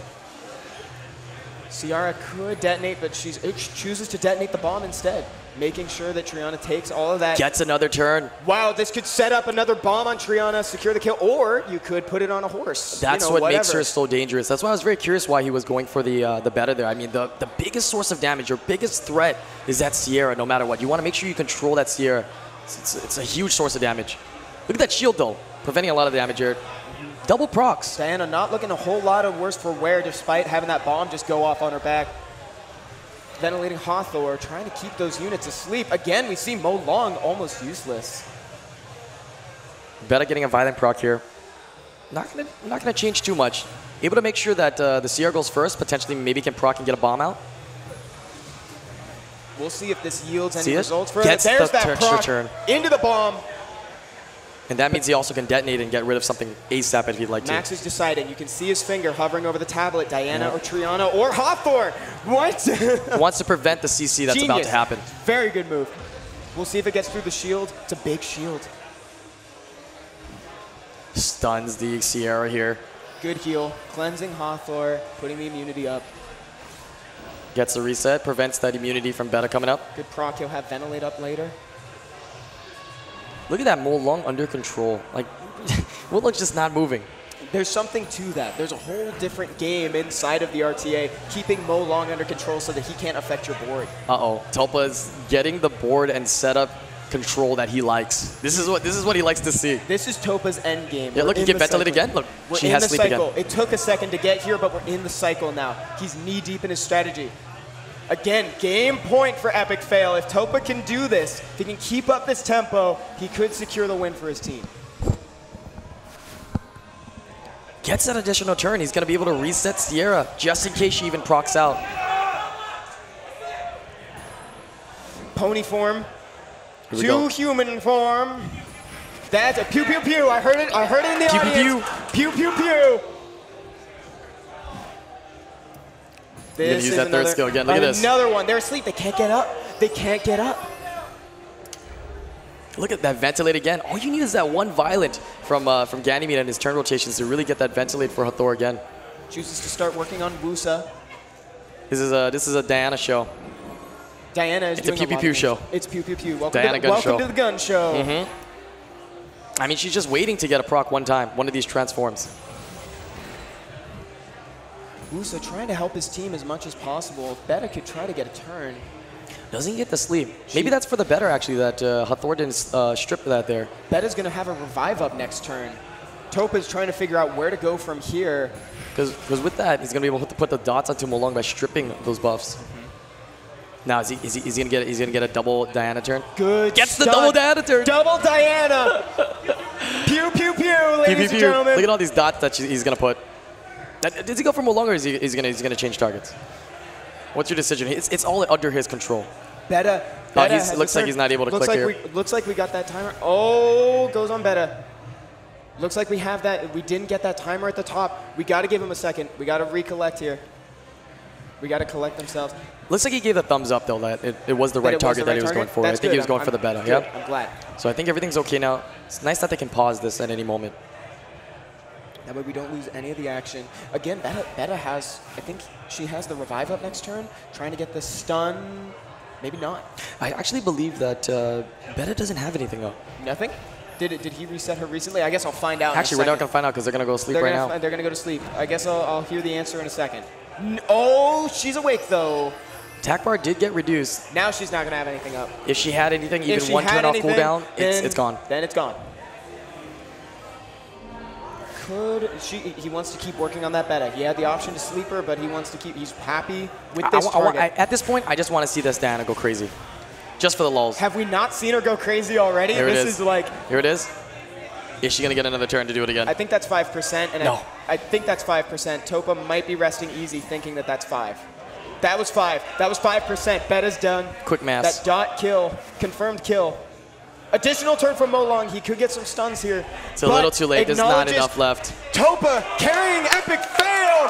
Going through. Carrying him into that 3rd point. Congratulations, Topa. Congratulations, Epic Fail. Moving forward to fight Say Swag afterwards. Let's go ahead and see what they're feeling with Bridge on stage. Bridge. Guys, can we have a round of applause for Epic Fail Alpha, please, please. Woo. Guys, congratulations on that win. Obviously, some tough matchups. I'm going to go right to you first, Topa. Obviously, we just saw that matchup. It looks like, you really have control of, that crowd control all the time in both your matchups. So can you tell me, do you think that was the biggest part for you? Yeah, crowd control is definitely my thing. I got to work with what I have, and I happen to just, get lucky enough to have a Gani, Hathor, and the Rika that you saw a couple of times. So that's what I roll with. Absolutely, absolutely. So Empty, we saw obviously the lockdown on Molong. Molong didn't really get to do much in your matchup. Do you think obviously that secured your win? Yeah, that secured my win, but I don't know. I usually get resisted a lot. I was really lucky today. All right, and Burke, that match was so crazy. Obviously, we heard the crowd so hyped. You almost had it. It was still a great matchup. How are you feeling after it? Thank you. I'm just grateful once again that I have these really powerful teammates who are here to carry me. I'm just happy to be along for the ride. Great, great. Well, again, round of applause for Epic Fail Alpha. Thank you. Back to you guys at the caster's desk.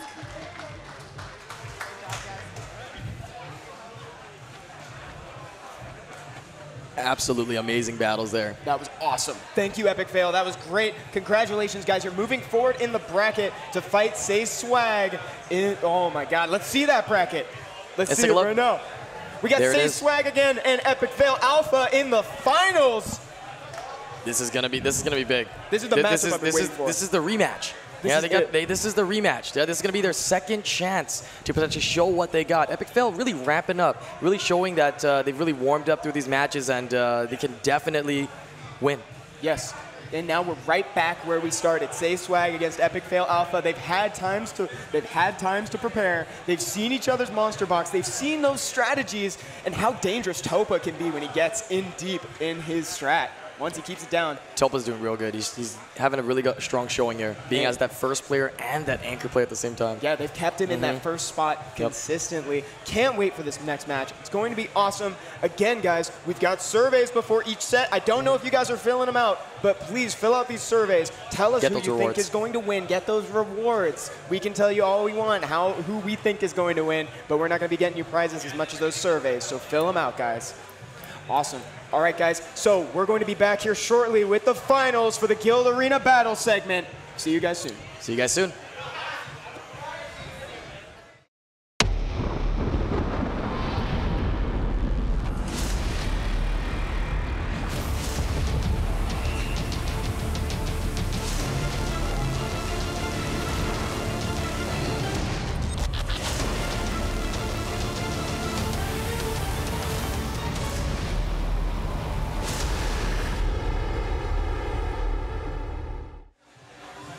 All right, ladies and gentlemen, welcome back to the Summoners War World Arena Championship America's Cup. Last we saw Epic Fail Alpha moved up, and now they're ready to fight Say Swag again in the finals. Let's go ahead and look at that bracket.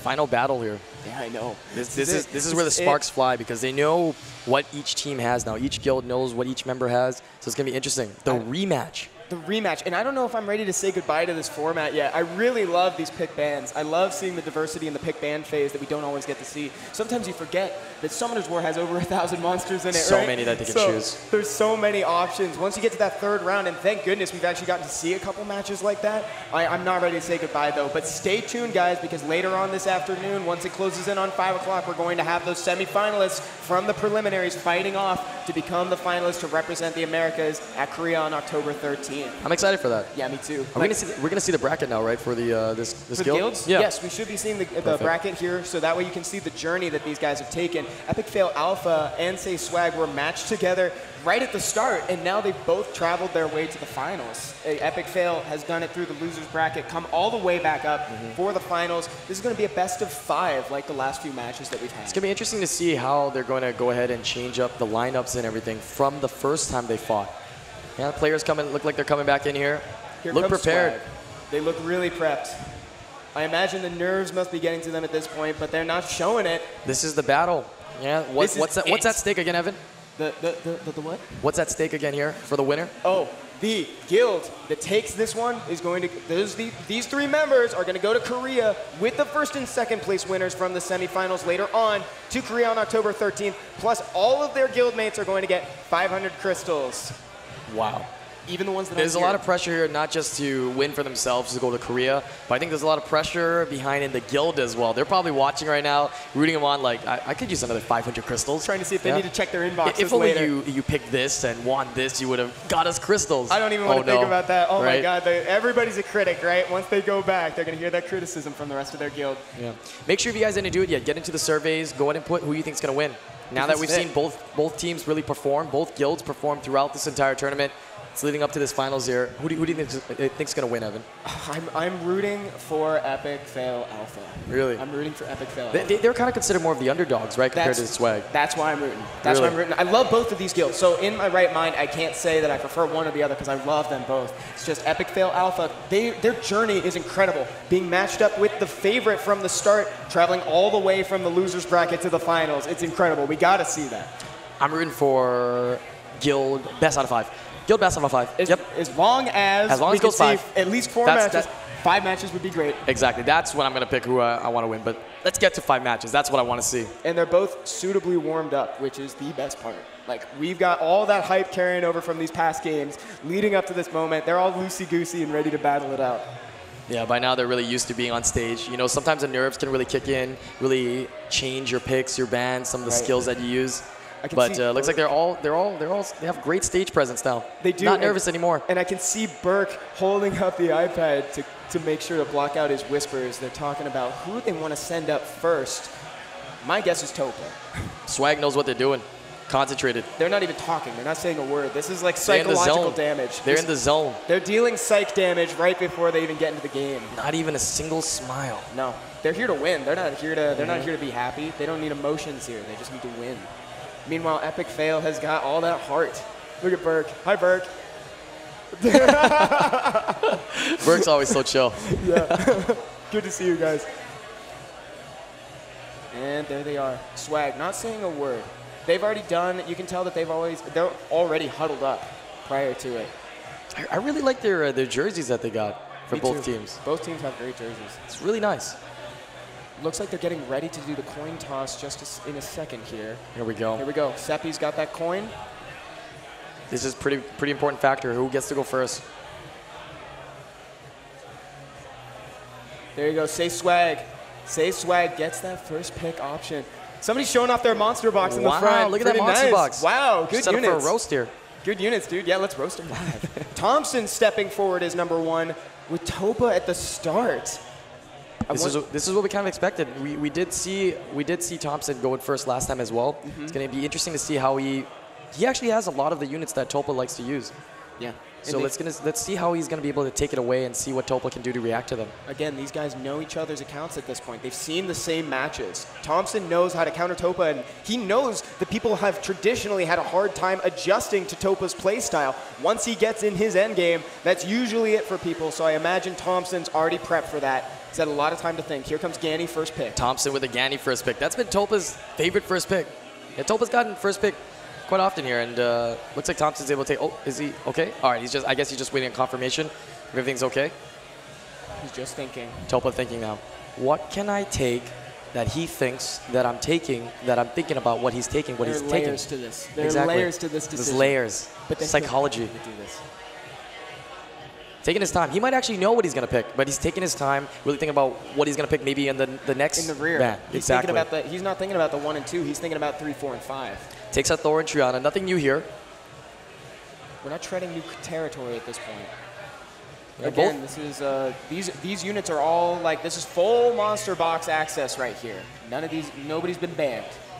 Both players with really strong comps that have been working throughout these battles, so why change anything? Yeah, both players. Thompson taking in the Artemil Amelia, good combo again. Nice, good you know combo. I'm gonna comment on it, right? I always comment on it. Always say it, and you're always right though. He really does benefit from that defense buff. He scales on that. Topa here with Yunhong Diana. Yeah, that other unicorn. Are we gonna see all 3 unicorns again? That would be a dream. Does Thompson have access to that? Does Thompson want to play that? And he does need some more damage in there. So I'm curious to see what he picks here. He could also pick something that synergizes really well with Amelia. Potentially Feng Yan. Feng Yan. Feng Yang. The dude went up to a whiteboard and wrote it in Takes Perda and Sekhmet. Now, I did get to talk to him prior, and he did say Sekhmet was a unit that he was going to use a lot. So let's see how it comes into play here. It's been working okay for him. Yeah, I noticed he's been picking her quite a bit. Sekhmet with that recent buff. Stronger than ever. A lot of threats on Thompson's side now. He has that Perda threat as well as that Amelia Artemil combo. Yeah. So what is Topa going to pick here? Most importantly, what is Topa going to ban? He's going to actually take Tessarion. He's got quite a few passives to hit here, so I don't blame him for that Tessarion pick. He loves Tessarion. Does he ban out Thompson's immunity? Ban out Thompson's Amelia? What does he ban out? That's what I'm expecting. I'm currently expecting him to ban out that Amelia since Artemio benefits so much, but also banning out damage isn't... There's so much damage there. This is a hard pick on both sides. And Young Hong, but Tessarion has all of these units to hit. He's got 3 units on that side with passive abilities. Both players got a really nice draft here. Got damage, they have sustainability. Taking out the problem altogether, Topa taking out Artemio and Thompson, removing Young Hong from the equation. I like this. I like this matchup. Yeah, I'm not sure how fast that Sekhmet is. We could potentially see it going first here. Who goes first, Sekhmet, or does the Hathor go first? This is going to be interesting to see. We're going to get that answer right here. Hathor is the answer. Does go first. But Thompson is on full will, so it prevents that 3rd skill being used. 2nd skill, able to strip the Ganny, but doesn't matter. Ganny's going to move anyways. Doesn't get slept. Still benefits essentially from that immunity. One way or another would have resulted the same way. Going to reset that only target there, that biggest threat, the Hathor 3rd skill. Still so much value in that reset. Didn't need to add the rest of the team into that. It's perfect the way it is. Now he takes immunity. Interesting here. Could he take this? Yes, he's going to try to take it. Thompson's going to reset. If he steals it, does he reset it as well? Steals and reset. Now that also reduces the cooldown of Sekhmet's 3rd skill by 1 because he was able to steal 1 beneficial from that. That's that new change. Now her skill is reduced by 1. Machine Gun Pony? No, takes the shield, plays the safe route. Doesn't want to try to get that Perna down yet. plays it real safe. Yeah, Amelia actually goes in between. Yeah, I missed the attack bar gauge increases from the beginning. So I didn't see who was going next. Tries to get that freeze on her sister. Tsarion doing a little bit of damage here. Again, just a little bit in. It's important for Tsarion not to do too much damage, because if he kills that Perna and doesn't apply Oblivion, it's still going to be an issue. Now Thompson realizes here that one of Topa's strongest units there is that pony.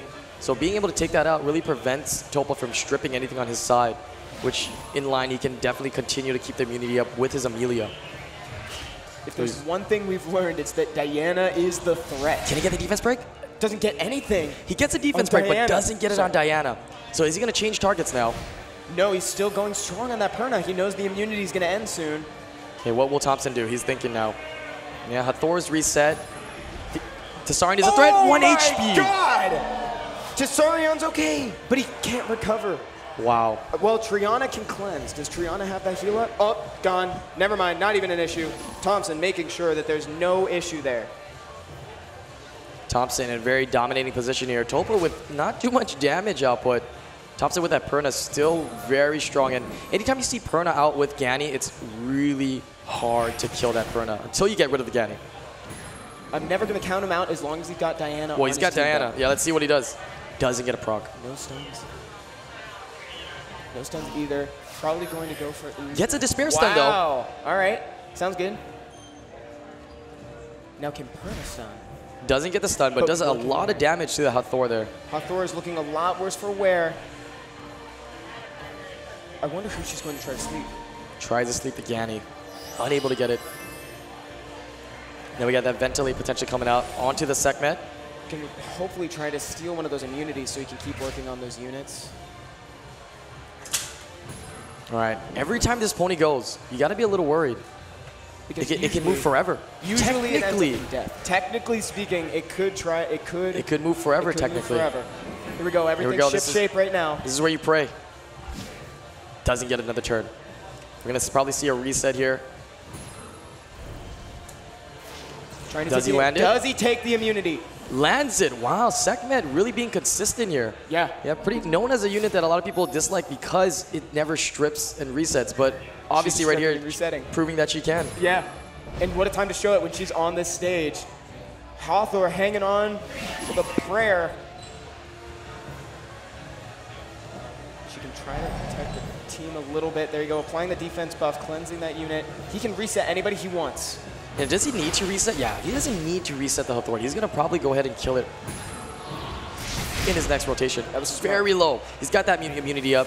He's just going to use Hathor's third skill. He knows Hathor's out of here. He's just going to use it. Maybe try to control that Sekhmet for a couple turns. This might be enough if he doesn't get a glancing hit, which is what I was going to say, but it's fine. Unfortunately, since the pony was reset, she can't change forms. She can't do shield. She can't do nothing. Just a sitting duck. We know that Perna's passive is going to go up. Tsarion died early on. It would have been nice to see Tsarion be a little bit more impactful in this match. Topa's team is looking pretty poor at this moment. Diana's got the glancing hit debuff on. Things aren't looking good. Like I said, it's not over yet. It's definitely Pony's still alive? Pony's still alive. It's not over. Anything can happen. The pony's still alive. Anything can happen. Here we go. It's very similar to how I feel about Feng Yan. It's our third time. Is third time really a charm? Third time's a charm? That's what they say, right? Maybe it's the fourth. Maybe the fourth time's the charm. This is the opportunity now. Gets it. Oh my God, he gets it. Here we go. Let's see if he can get enough attack bar again. That's it. Yep, it's his turn again. Is he going to be able to stun? Out. He's got a chance here. 22. Oh, doesn't land Doesn't do it. Doesn't get that. Keep in mind, one of the factors that prevents Diana from getting that violent like we really like to see here is that she doesn't get a violent naturally when she's in human form. If she violence when she's in human form instead of just naturally getting attack bar and getting another turn, she's not going to be able to violent again once she changes to unicorn form. Here we go. This Perna's really going to have to put in some work. She still has another life in that passive, though. It's possible here. It is possible. I'm not going to count Topa out by any means, but it is looking a little bit difficult considering that Perna loves killing wind He's going to take the defense buff. That's interesting here because that just means the Perna's not going to get it. Gets one life away from the Perna. There's a lot for the taking here. 3 for 3, Sekhmet. 3 for 3. That was very interesting. I'm wondering why he didn't change forms. He just decided to kill the Perna right there. Didn't change forms and kill it on the second rotation. Oh, no. Triana's about to follow her teammates. All right, here, this is going to hurt a lot. Gets some crits in there. Some good crits on just that enough fire attack unit. bar. Didn't get a violent proc, so Diana can violent here. He doesn't get all the violent proc. And Triana's gone. It's close. And with it, no more heals. Oh the stun on Diana might have sealed it. Might have sealed it. That's a bit of a lockdown right there. That was probably it. Thompson's in a dominating position right now. Curse of the Beautiful trying to get that defense break. And that's it. Thompson gets it. He's thrilled. Thompson, congratulations, getting that first win on the board for Say Swag again. That was a very close match. That was really close. He was able to adapt to Topa's playstyle really, really well. Yeah, I was curious. I'm not sure. Maybe I didn't see something, but I was wondering why Topa didn't change forms and try to strip and do damage to the water unicorn there, and then change back forms and go ahead and hit that Perna after and kill it. I don't know if that would have changed the course of the match, but it might have had some impact. Needless to say, though, Thompson was feeling great at the end of that game. Say Swag is about to send up their next member. Looks like Hua and Empty are going to be going up against each other in the next round. It's crazy. It's pretty incredible. Once they do a match, they don't have any time to adjust. There's no second match against Thompson and Topa. It's just one match. Yeah, that's it. Play And you're out of those monsters that you picked. Ladies and gentlemen watching at home, if you're just joining in, those monsters that they just picked can't be picked again until the end of the third round. We saw Amelia, we saw Dana. Yep, they're gone. Helena didn't get picked, so hopefully we see some Helena action. There's still a pony out there in the ether that could be picked. But right now, that's not looking to be happening. We're in the pick ban phase right now. Hua and Empty. Say Swag has the lead at the moment, but that doesn't necessarily mean much yet. There's a best of 5. All right, MT here, first picking that Molong. Hasn't been picked on either side yet. How's Hua gonna use this? MT knows that Hua loves that Molong Icarus combo, right? Taking it away right away from Hua.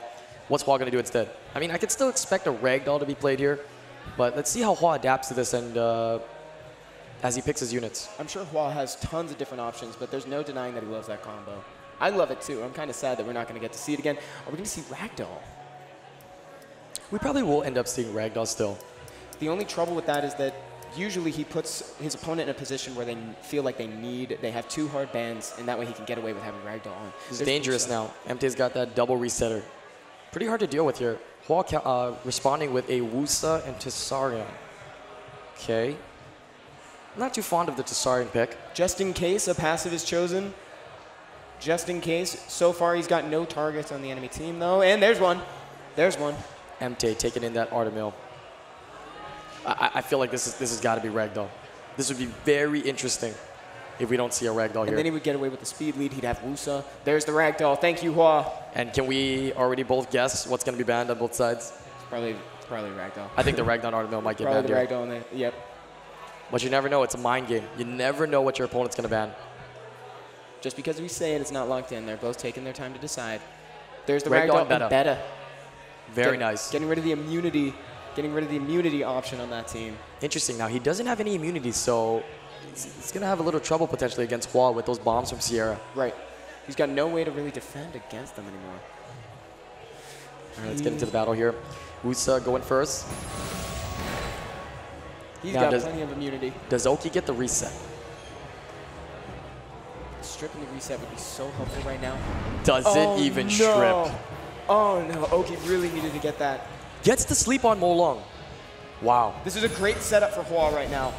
He strips with Ganny though. He strips with Ganny. Okay, and then he resets. It's like, it's like, you know what? Wow, there you go. Here's another chance. Exactly. Ganny doing Ganny things, right? Defense break on Artemil as well as Oblivion against Oblivion as well. No more counterattacks from Artemil here, as well as he's going to be doing a lot more reduced damage with that defense break on him. Now he's just utility, just there to try and strip something. Gets the stun on Sierra if she wasn't already locked down enough. Molong violence out of that sleep. He's going to try to... He gets 2 stuns. He strips both the wills and he gets 2 stuns on Wusa and Tessarion. Oh, Triana. Now you can cleanse if you like. You could, but then Sierra's still got that awkward turn ahead of her. Exactly. Cleansing Tessarion instead. I think that was probably the best of the 2 options. Here right, he wants to do some damage here onto the Artemil. It's time to probably, I'd imagine he's resetting the Molong. There you go, resetting the Molong so that way he can get that second skill. Gets a proc. This is a lot of damage here. Wow, there we go. Doesn't land another dot, though. Yeah, he does extend that Oblivion one extra turn, but doesn't land that dot. Molong getting a double stun again. Consistent here. Molong's doing a great job locking everybody down. He can probably heal himself right now. Doesn't look like the Tsarian has too much damage to be dishing out, but he is dealing out those defense breaks. The whole team is stunned. This is what I'm telling you. Double resetters. That's not very hard to deal with. And on top of that, you put Molong and Artemil. You got a very, very tough lineup here. Is that death? That's not death.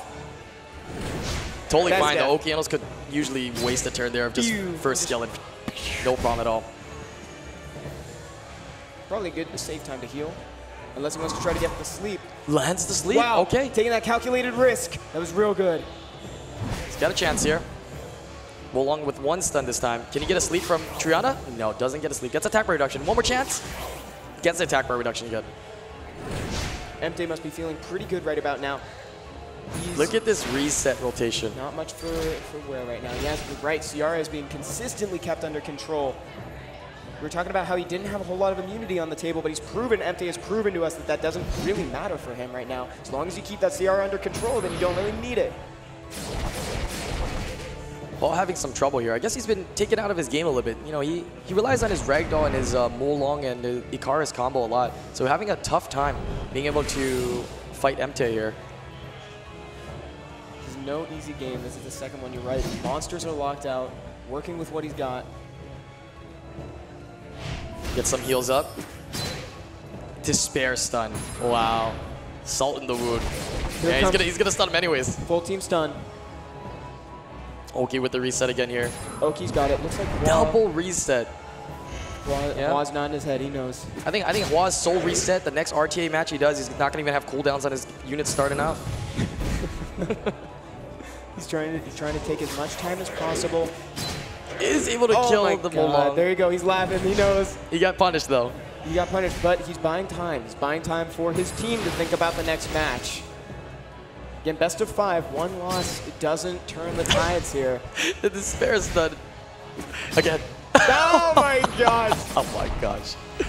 3 in a row. It must be ruined on 4 sets of despair, huh? I need to. It's pretty good. It's pretty good despair rate. Gets the sleep. Okay. And he shows him that he's got the sleep. Look, he's happy. He's happy. He got the sleep. That was a great match. MT, congratulations on that win.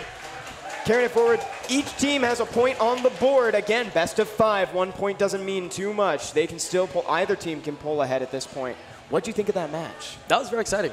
I really liked how they really strategized and took everything away from Hua. Like I said, his 3 strongest units: Molong, Ragdoll, Icarus. All kind of taken out of the picture there. Icarus can't be used because Molong combo's not there, and Ragdoll just gets banned out immediately. Yeah, MT did a great job, basically, essentially banning more than one monster in that sense, taking those units from him, taking Molong, and that was really good. Pulling him out of his comfort zone. Exactly, forcing him to adapt. Unfortunately, there wasn't a whole lot he could do. Berkelek queuing up next. He's always happy. Every time he hears his name, he looks up. He's always happy. Let's go, Burke. Burke and Waika's queuing up next. Let's go, Waikas. Let's hear it. Say Swag was the favorite to win this tournament. Epic fail. Matched with them again in the finals. They've both come so far. I'm so proud of you both. Swag does a really good job of strategizing of all their opponents and really thinking about what they want to do against who. So it's kind of interesting to see here. Burke, as we know, has been constantly using that bomb comp. Yeah. Will he use it again?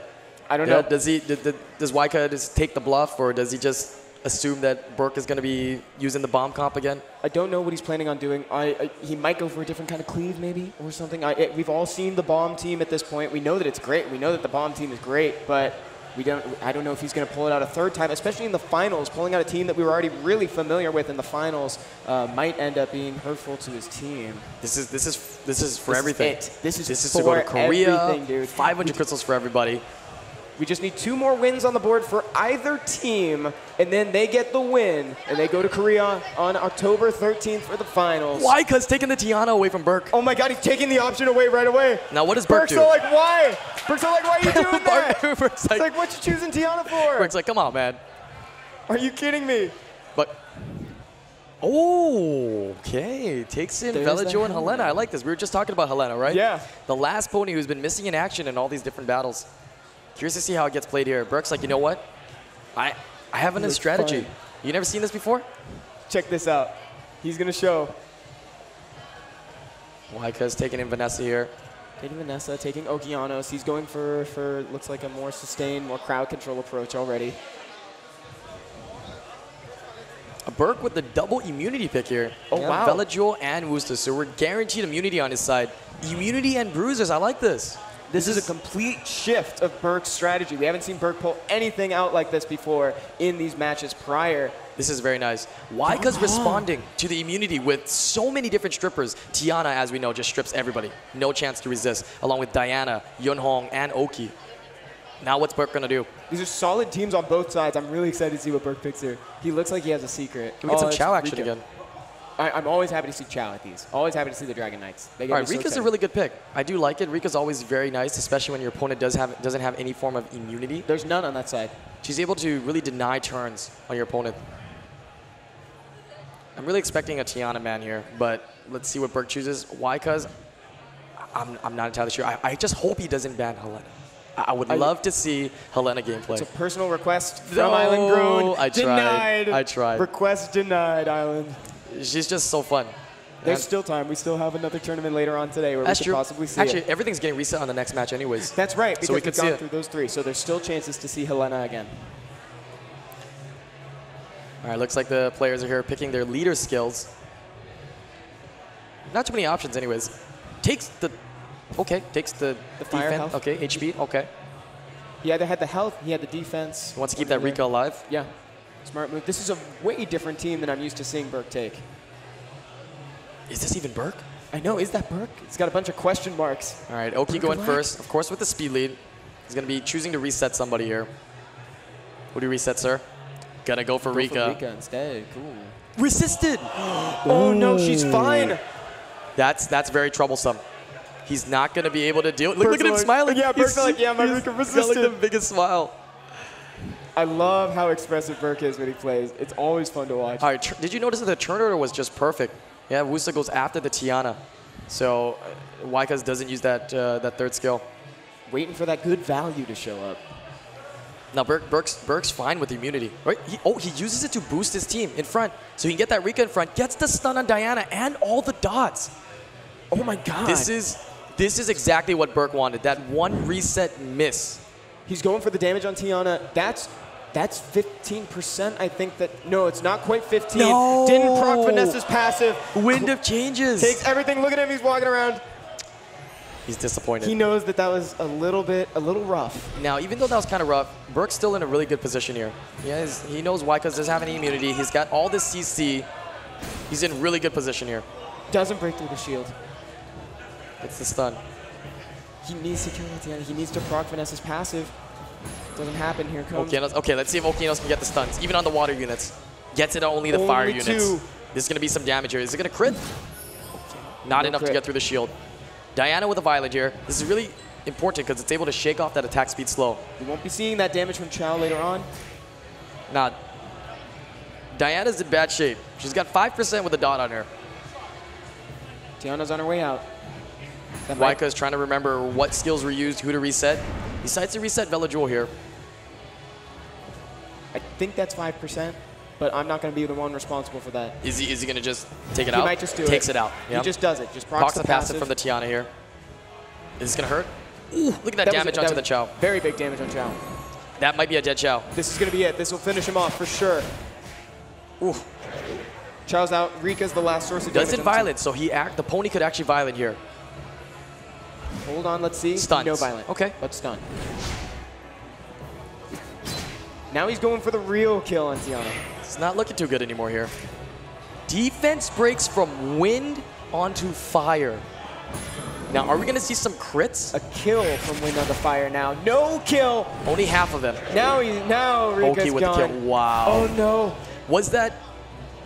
Should have Burke used that second skill earlier to kill that Tiana and heal his team. Oof. This didn't go the way that Burke was intending. He's shaking his head. He knows that it's pretty much over, and he scoops. That's it. Burke, good show though, dude. That was different. Great good showing. job. Getting another point on the board for Swag. Waika's hype there. That was great. That was the most emotion we've seen from Swag this whole tournament. Oh, yeah. Yeah. Good that game. was a really tough situation that Waika's was in. Missing the reset was a huge factor in giving Burke that opportunity to come back and land everything with Rika. But he was still able to get that tempo and eventually get the lead. That was a great show. Awesome match, guys. Remember, it's not too late. Do that survey. Tell us who you think is going to win this match. Folks in the audience, let's hear it one more time. Say Swag. Let me hear you. Let me hear who thinks Say Swag is going to win this one. That's the one. There you go. Now let's hear it for Epic Fail Alpha. There you go. Whoa. That's the support. Wow.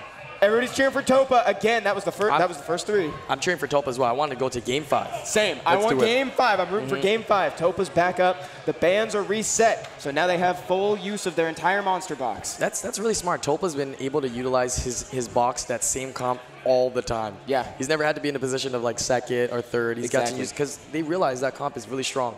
So now out of all of them, Swag strategizing what they can do to beat it. Now, we saw Thompson pull ahead last time. Let's see if he kind of does the same approach. Topa might actually be the one needing to change his strategy this time, which is something we haven't seen this entire tournament. I've never seen Topa change his strategy for anybody, so we'll see what happens in this match. I'm excited to see this here. They're both queuing up right now. Players look like they're ready. Topa's ready for revenge right now. Thompson was able to get that win off him pretty early on, get a point on the board for Swag. Yeah, it's because most of it relied on the fact that Thompson was able to first pick that Danny. Right. So it's going to be interesting to see what the picks are. Some of the early picks, taking away some of the combos for Topa, can be really devastating for him. Make sure that he doesn't get into that end game that we know, those turn cycles, making sure that everybody stays asleep, all that crowd control. Yep. You got to make sure that you don't let Topa do that, because we know that Topa can win when he does that. Just waits for that one turn. If anybody can do it again, it's Thompson. He's got that second brain, dude. Thompson's such a smart player. Had a great time analyzing his play style on the Fuse Live on Wednesdays. We looked at that in the second episode after his matches in the preliminaries. Very methodical player. Takes his time, takes every second given to him, and for good measure, too. He always thinks about the next game. You know what's important as well is that Thompson's getting all these battles. He's getting warmed up. We do have that America's Cup Finals coming up where he is still playing in that cup. Thompson's the only one here that's featured in both tournaments, so if you like his play style, get ready because you're going to see more of it. Topa gets that Ganymede. That's that Ganymede first pick I was talking about that Thompson took away. But now, Topa gets that Ganny, but Thompson has the ability to take away 2 units that he thinks Topa values. And what are those 2 units going to be? Hathor? He knows Hathor. He knows Hathor. He knows. He's not going to give that combo away. Takes the Amelia as well. Topa here. Being in a situation where he needs to adapt. He's got to use different units here now.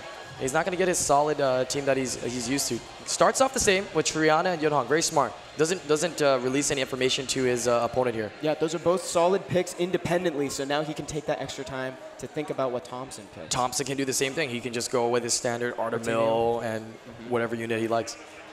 I do want to see the other pony use, though. Yeah, Helena. Yeah. I hope that goes through. Take Setmech and Perna here. Oh, Artemio. Okay. Artemio. Was that intended? Trying to tell Topa, hey, I might take Perna. I might not. He might have gotten that from Sai, who's to say. Oh, really? Sai did the same thing to him with Artemio at the preliminaries. Interesting. Topa here. What is his last 2 picks? Regardless, Thompson's got Perna on the brain right now. That wouldn't be a bad pick. Is it going to be like Tessarica again? Is that what he's going to do? I expect one of them to be picked. Chooses Tessa. Rika. Have we ever seen them on the same team before? Maybe we have, and I'm forgetting. Diana. Takes Diana. And he's got some stuff to strip off of Thompson, considering Amelia's on the team. So pretty solid comp on Topa's side. Thompson here with the last pick. Yeah, looking for some sort of damage here. He's got the control. He's got a pretty well-rounded team. He's looking for a little damage. I think this is game point for Swag as well. This is where the surprise damage there comes out. The Ryok. No? Oh. Meo Wang. Oh. Meo Wang. There's no reason really to see a Gianna here, but it'd be exciting to see that. Maybe saving that for later. We'll probably see that in the finals later on, or in the semifinals rather. All right, Meiho Wang being chosen here. Again, this is big. Say Swag has 2 points on the board. This is actually match point for them. Epic fail. Topa needs to win this one to get that point, make sure that they get a 5th round. Same bands coming out here, Artemil and Yunhong. You have both ponies allowed to go through. That's very interesting here. I do give a little bit more power to that Diana, though, being able to really counter the water when I feel, being able to strip and do all that damage. Yeah. Let's see how this pans out here. Meo Wang is such an interesting choice. There's not a whole lot of crowd control on that side, but I guess it'll prevent the stuns from Diana as well. Well, he's got to keep out that immunity onto Meo Wang, or else it's going to get oblivion by the Tsarion there. That's right. That's a good point. Managed to get the sleep. Yeah, preventing the Ganny from potentially resetting anybody. Oh, wow. Gets a sleep back. That was pretty ironic. Hawthorne sleeping. All right, Sekhmet here. Curse of the Beautiful or steal that immunity? The immunity looks pretty enticing right now. Puts the reset onto Triana so that he can kill whatever target he likes. He's going for something here. He's definitely setting up. Now he's got his guard up too. I guess next round is probably going to be full damage. Thompson's got himself prepped as well. Who moves first here, Tsarion or Meo Wang? We'll have to find out. It looks like both of their attack marks. Meo Wang. That can be bad. Now he's not going to be protected by any immunity, so he could get oblivion. That's a big shield. We already knew that. Does some damage over there. Trying to get gets a violent. Good violent. Some more damage on Hawthorne. Not a whole lot of damage on that Hawthorne. Now everybody's asleep. Good night. Topa's not used to feeling this. He's usually the one dishing this out to his opponent. Exactly. Sleeping his opponent. He's having to face the trouble that he's been doling out this whole tournament. Gets a despair stun from that Sekhmet. Parky keeps working on the Tsarion. Salt on the wound gets a stun as well from Meo Wang onto the Tsarion, even though he was already stunned. Again, this is game point for Say Swag. Topa needs this win. He's got full control. Thompson's just taking time. Gets a violent Gets that out. proc. And has attack down, so the damage is going to be very minimal. He's not going to go for Curse of the Beautiful because he's got to keep those units asleep. Not being greedy. I mean, he could have definitely used Curse of the Beautiful there. Oh, Gets a proc. Thompson might kill Tsarion with this one. And he's dead. That's a dead Tsarion. Considering Triana's passive, that's it. He plays conservative by not using the second skill and waking everybody with Sekhmet and gets rewarded with a violent. Wow. Diana is the last source of damage for this side. Everybody's got immunity. He's trying to get through that Hawthorne. Thompson realizing that Diana is a crucial factor on Topa making any comeback from this battle. So the violent, though. Chooses to break the attack on it instead of going for the strip and sleep. See, who are you going to try to sleep? Everybody's wind. Yes, everybody's wind. I mean, it's freeze. Who are you going to freeze? You're going to freeze Diana. Wind. Freezing Diana. Wow. Are you going to freeze again? No, don't tell me there's no double freeze here. Don't tell me on wind. Oh, resisted. It actually landed. She would have done it. It landed without the resistance. Right? Wow. All right, this gets a despair stun. Oh my gosh. Thompson getting the full value out of everybody's getting full value out of all their roots. Here we go. This could be big damage on Hawthorne, but not cuts in. Can we get a stun? Oh, he's praying. He's praying. Oh no. He knows he needs it. He's winding up. And the pitch. Doesn't get it. There you go. All right. Here we go. Can we see Diana do Diana things? Gets the stun. No proc. No proc, unfortunately. All right, that's big. Topa's still looking down. Diana's not looking too bad at the moment, but Meo Wang is just going to deal a lot of damage once this turn comes up. There's that glancing hit that Water normally gets. Gets a freeze again. No, again. It's like a mini Varad. Topa is locked down. He doesn't know what to do. Maybe Triana has the heal cleanse up. All right, Topa getting some procs here. That's really nice. Sets up his Ganymede for the next turn. Big hit here from Meo Wang. If he kills the Diana here, that could be it for Topa. Gets a defense break. Not enough. And another turn. Saves from Triana. All right, so that's the last life left there. Unless he can get that that third skill, that passive for Triana again. Inevitable wound doesn't do enough damage. Topa needs to make some big plays happen in order to take this back. Thompson's looking in control. Say Swag with game point. This is bad. With any unicorn, when they're in human form, they just have negative HP. They have no health at all. So to be able to reduce the attack bar, she's going to be taking some damage. Wasn't able to get the immunity off of Triana. Doesn't get it. Get two-turn It's funny unicorn. that now I'm expecting her to get the freeze on the wind unit now. We've seen it so many times. Despair stun? Doesn't get the despair stun. But that's okay. It's got that attack break. Ventilates here to keep that unicorn potential alive again. Good. So Hope is not entirely lost, though. Hope is absent at the moment. All right, it's really hard to kill when Triana's alive, especially without multi-hits. So Topa realizes that and knows Thompson doesn't have those multi-hits. So we're seeing the chance here. Topa really utilizing all the skills from his support units to keep this Diana alive. Exactly. I think Thompson's saving that second skill. It's the reset again. It just doesn't miss. Sekhmet's 4 for, isn't that 4 for 4 now? That I think so. Might even be more. 5 Wow. for 5. There you go. Gets the shield. That's going to protect. It's going to protect, and Triana's passive is still up, so Diana still has life left in her. Gets through the shield. Uh-oh, not another freeze. Not another freeze. Amelia, we beg of you. Curse of the Beautiful here. Is that enough to get through Triana's? Gets the defense. Gets the defense. Enough to get through. Wow. Defense break landing early on that Curse of the Beautiful. That was what was entirely necessary. He needed to kill before the last hit of that Curse of the Beautiful in order to get through Triana's passive. She freezes wind. She doesn't care.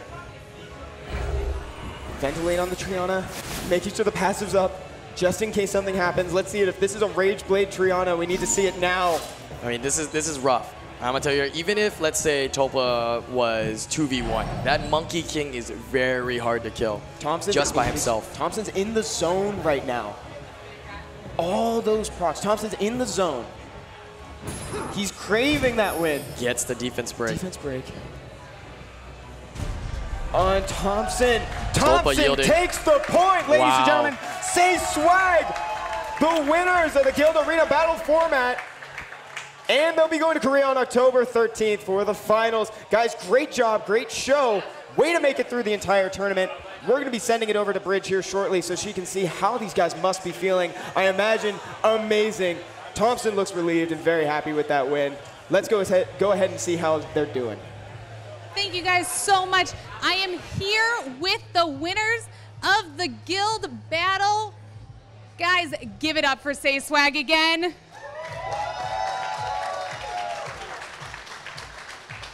Obviously, we had some really intense matches there. Thompson, we're going to take it right over to you. You just came out of your match. How are you feeling going up against Topa yet again? You know, he really hung in there, but did you feel confident once you got that monkey proc? Before I get a chance to, I just want to thank my fans, my friends, and my family for supporting me. That's what got me through, yeah. Topa's a great player, and it got really close. He could have won it. I just got lucky again. Hats off to him. Hats off to him. Absolutely, absolutely. Now, Hua, we did have you go up, and, you know, we saw that Artemil, you were trying so hard to get rid of him. You were so close, and then the Molong got the best of you with the Tesarion. How are you feeling? It happens. I mean, the last game I played, I had procs. This game, he has procs. It's part of the game. You just got to roll with it. You can't foresee everything, and I couldn't have lost to a better guy. All right, all right. And obviously, we had the matchup against Burke, and that Tiana hung on by a thread. Do you think that was the game-changing move? It definitely helped that it stayed alive right there. I'm not going to lie. It would have been a different outcome probably otherwise. I guess farming helps. And Mom, I'm going to Korea. Give it up for Say Swag again. All right, back to the casters, Evan and Island Grown. Wow, absolutely amazing show by both teams. Swag making it out ahead. And everybody. Also, Epic Veil Alpha, Shadowvar, Swag, Apocalypse, everybody. That was fantastic. Great game. Let's hear it for Say Swag, taking that win, going to Korea on October 13th. Congratulations, and all of their guildmates are going to get those 500 crystals. That was awesome. That was fantastic, guys. We've had a great time. Amazing. We've had a great time commentating the Guild Arena Battle format. Let's see what was happening throughout the festival while we were commentating it. Let's see where Lisa's at right now.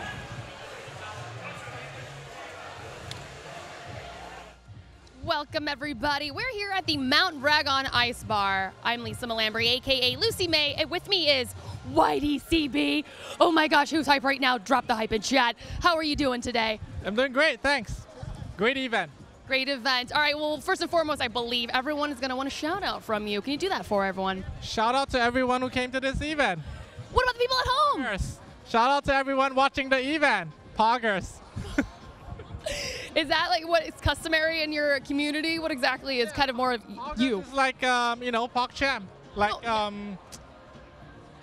way to go, let's go kind of thing, yeah. Whitey, we know what Poggers is, bro. You know, yeah. Is this your first interview? I have to roast him because he said you guys are toxic. It's the first time I've been interviewed, yeah. Is it? He said, I will tell you, chat, if you're here for this man's right now, if you're from his community, he said you were toxic. Can you say something? Oh my God. She kisses and tells.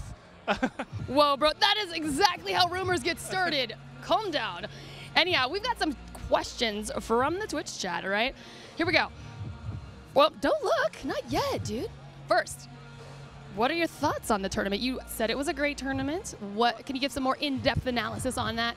Well, I'm a little disappointed. Like, everyone I root for loses all the time. Like, I rooted for England, the World Cup lost. Every single player I rooted for here today lost as well. Feels bad, man. The YD curse. Exactly. It happens all the time. So then if you know that, why don't you just root for the other guy? I can't. They're too smug. Swag is too smug. Somebody's got to take them down. Oh my gosh, it sounds like a challenge right now. All right, well, let's see. Let's move on. We're going to go on to this. What is your favorite, or who is your favorite Mon? My favorite monster, come to us if you're listening. Like, I think it would be nice if I had like a Tiana and Ragdoll. Yeah, those two would be nice. Yeah, I hope you're listening. Oh, God, I don't know how to say this in Korean. Netu 5 Chuseo, come to us. Ooh, nice. I only know like Hajima. Something like that, yeah. Chat's like, no, Lisa, stop. That works too, okay. All right, one more question. I think it's kind of a doozy. When will you be ready to fight in the SWC again? When will I be ready to fight in the SWC again? That is what the question is. I mean later. I'll challenge the champion. Today it's down. Can we make that happen, producers? No, they can't make it happen. That's why I'm saying it. Well, I'll challenge the champion. I'll beat him and I'll be the champion of NA. Easy. Oh, you've seen it here, Twitch chat, everyone that's watching at home, and I believe in the arena as well. We have a challenge going down. If we can make that happen here, that would be fantastic. Otherwise, we might have a future tournament on our hands, huh? Yeah. If you had to fight, actually, somebody in specific, besides a random generic champion, do you have a name in mind that you would want to challenge and rival? No, actually, no. Do you feel you're the best? Yeah. Yeah, kinda. Yeah. I mean, I'm feeling this. It depends though, like, it's RNG. Like, this game is a lot about, you know, having the luck at the moment, yeah? Yeah. If we take away luck, probably, yeah. That sounds a little bit more like excuses. What do you think, chat? No, it's not excuses, man. It's reasons. Here's another emote for you, Bible thump. But, okay. What are we doing now? Okay, sure. Bible thump. You're throwing PogChamp at me, so you know you're trying to educate me on Twitch emotes. So. Yeah, YDCB Keck, yeah. All right, well, you've been fantastic. Thank you so much for hanging out with us and answering some questions. I'm sure everyone at home is excited. Hypes in chat, everybody, for this man's YDCB. You know, you can go ahead and wave. It's all right. Yeah, it's my pleasure. Yes. Thank you. And you guys, everyone, we want to remind you, before I kick it back over to the casters, join the conversation on social media using all of the hashtags. Hashtag Summoners War. Do you know one of them? Hashtag Summoners War. All right, hashtag Summoned 2018 and hashtag SWC America's Cup. Join on in, tweet it, Instagram it, do all the things, you guys. And we're going to go ahead and continue with some more games right now. I believe they're about ready. Evan and Island Grown, take it away. You gotta keep smiling. I know. Are we done? Okay. We're back, yeah. Look at them taking a picture over there. Look at some of the winners. Look at that scenery. It's beautiful. It's right outside, dude. I didn't see that out there. LA waterfront in San Pedro. Thank you all so much for watching the Guild Arena battle format. We still have a lot more coming in the future. At 5 o'clock, we're going to have the single-player portion of this, where we're going to see the semifinalists from the preliminaries of the spot tournament on July 14th face off to see who goes to Korea. First and second place are going to go there, along with the representatives from Say Swag again to Korea on October 13th for the SWC 2018 finals. That was very exciting. Seeing that format, seeing it played out. I'm really excited to see if this potentially will be something that'll be included in future tournaments, as well as maybe in future gameplay live in the actual game. That's something that I would personally love to see. And I'd love to see it more at these live events. That was super exciting. I love seeing the diversity in the pick ban phase. I know the audience has really enjoyed it too. So guys, please stay tuned. We're going to have more content for you at 5 p.m. when that single player portion is happening. And for those of you here at the event in San Pedro, we have a lot of stuff to do. We got the Kairos Dungeon. We've got Nerf Dart Wars up there. We also have an ice bar for you to hang out at. Please take some photos, see the cosplayers. We have a lot in store. So many things going on at this festival. That's right. We'll be back. See you at 5. Stay tuned for cosplay showcases, guys. See you in a second. Bye-bye.